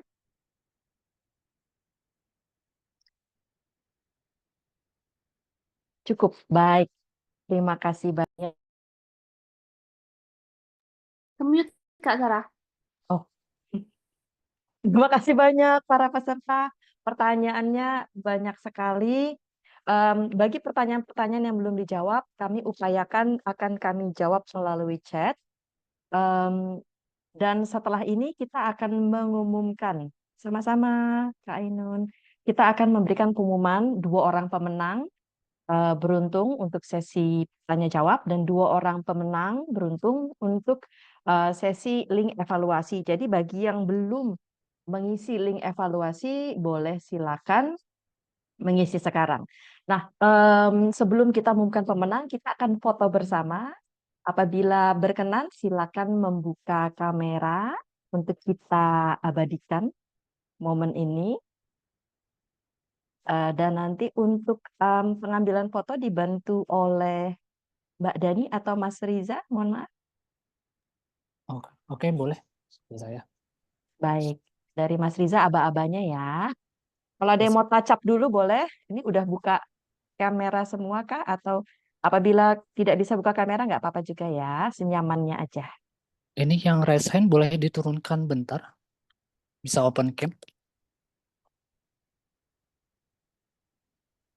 Oke. Untuk ini Pak Di, apakah bisa diturunkan emotionnya sama open cam? Mungkin yang bisa. Ya, oke, kita mulai ya. Ini ada 7 slide. Baik, Mungkin jangan dulu on cam ya. Jangan dulu off cam ya, teman-teman. Ini ada 7 slide. Kita foto dari slide pertama. Ditunggu sebentar. 3, 2, 1. Kita lari ke slide kedua. Sebentar. Kita foto, mohon ditunggu. 3, 2, 1. Lari ke slide ketiga. Saya foto. 3, 2, 1. Lari ke slide keempat. Sebentar. 3, 2, 1. Slide kelima. Mohon ditunggu sebentar. 3, 2, 1. Slide keenam. Mohon ditunggu sebentar. 3, 2, 1. Oke, masuk slide terakhir. Mohon ditunggu sebentar. Jangan dulu off cam. 3, 2, 1. Oke, baik. Lari lagi ke Kak Sarah. baik. Capek ya lari-lari terus ya malam-malam. Oke, terima kasih untuk semangatnya, untuk fotonya juga dan senyum manisnya. Sambil kita menunggu peserta yang masih mengisi link evaluasi, izinkan saya untuk membagikan sebuah informasi yang sangat penting. Apakah sudah terlihat? Sudah terlihat ya? Boleh dibantu konfirmasi? Sudah, Kak Sarah. Oke, terima kasih. Ya, em, akan ada seminar online psikologi positif berikutnya. Judulnya Fun Games to Zest for Life. Untuk link registrasinya di sebelah sini saya bagikan ya. Link registrasinya. Tada. Oke. Ya, link registrasinya itu. Kemudian ZES itu merupakan salah satu konsep dari psikologi positif yang menekankan pentingnya untuk menjalani hidup dengan semangat, gembira, dan melakukan sesuatu dengan sepenuh hati. Pendekatan ini dapat membantu kita semua untuk mengisi tangki hati kita agar mendapat merasa penuh dan bahagia. Jadi teman-teman yang merasa membutuhkan atau pengen tahu lebih dalam mengenai ZES itu, boleh silakan mendaftar di link yang tadi ya. Oke. Nah, ini dia nih yang ditunggu-tunggu. Udah daftar dong Kak, luar biasa Kak Fani. Terima kasih banyak semangatnya ya. Baik, saya ingin mengundang Mbak Dani untuk menjadi Miss Quiz bagi-bagi. Iya, terima kasih, Kak Sarah. Sebelumnya saya mulai dari pantun ya.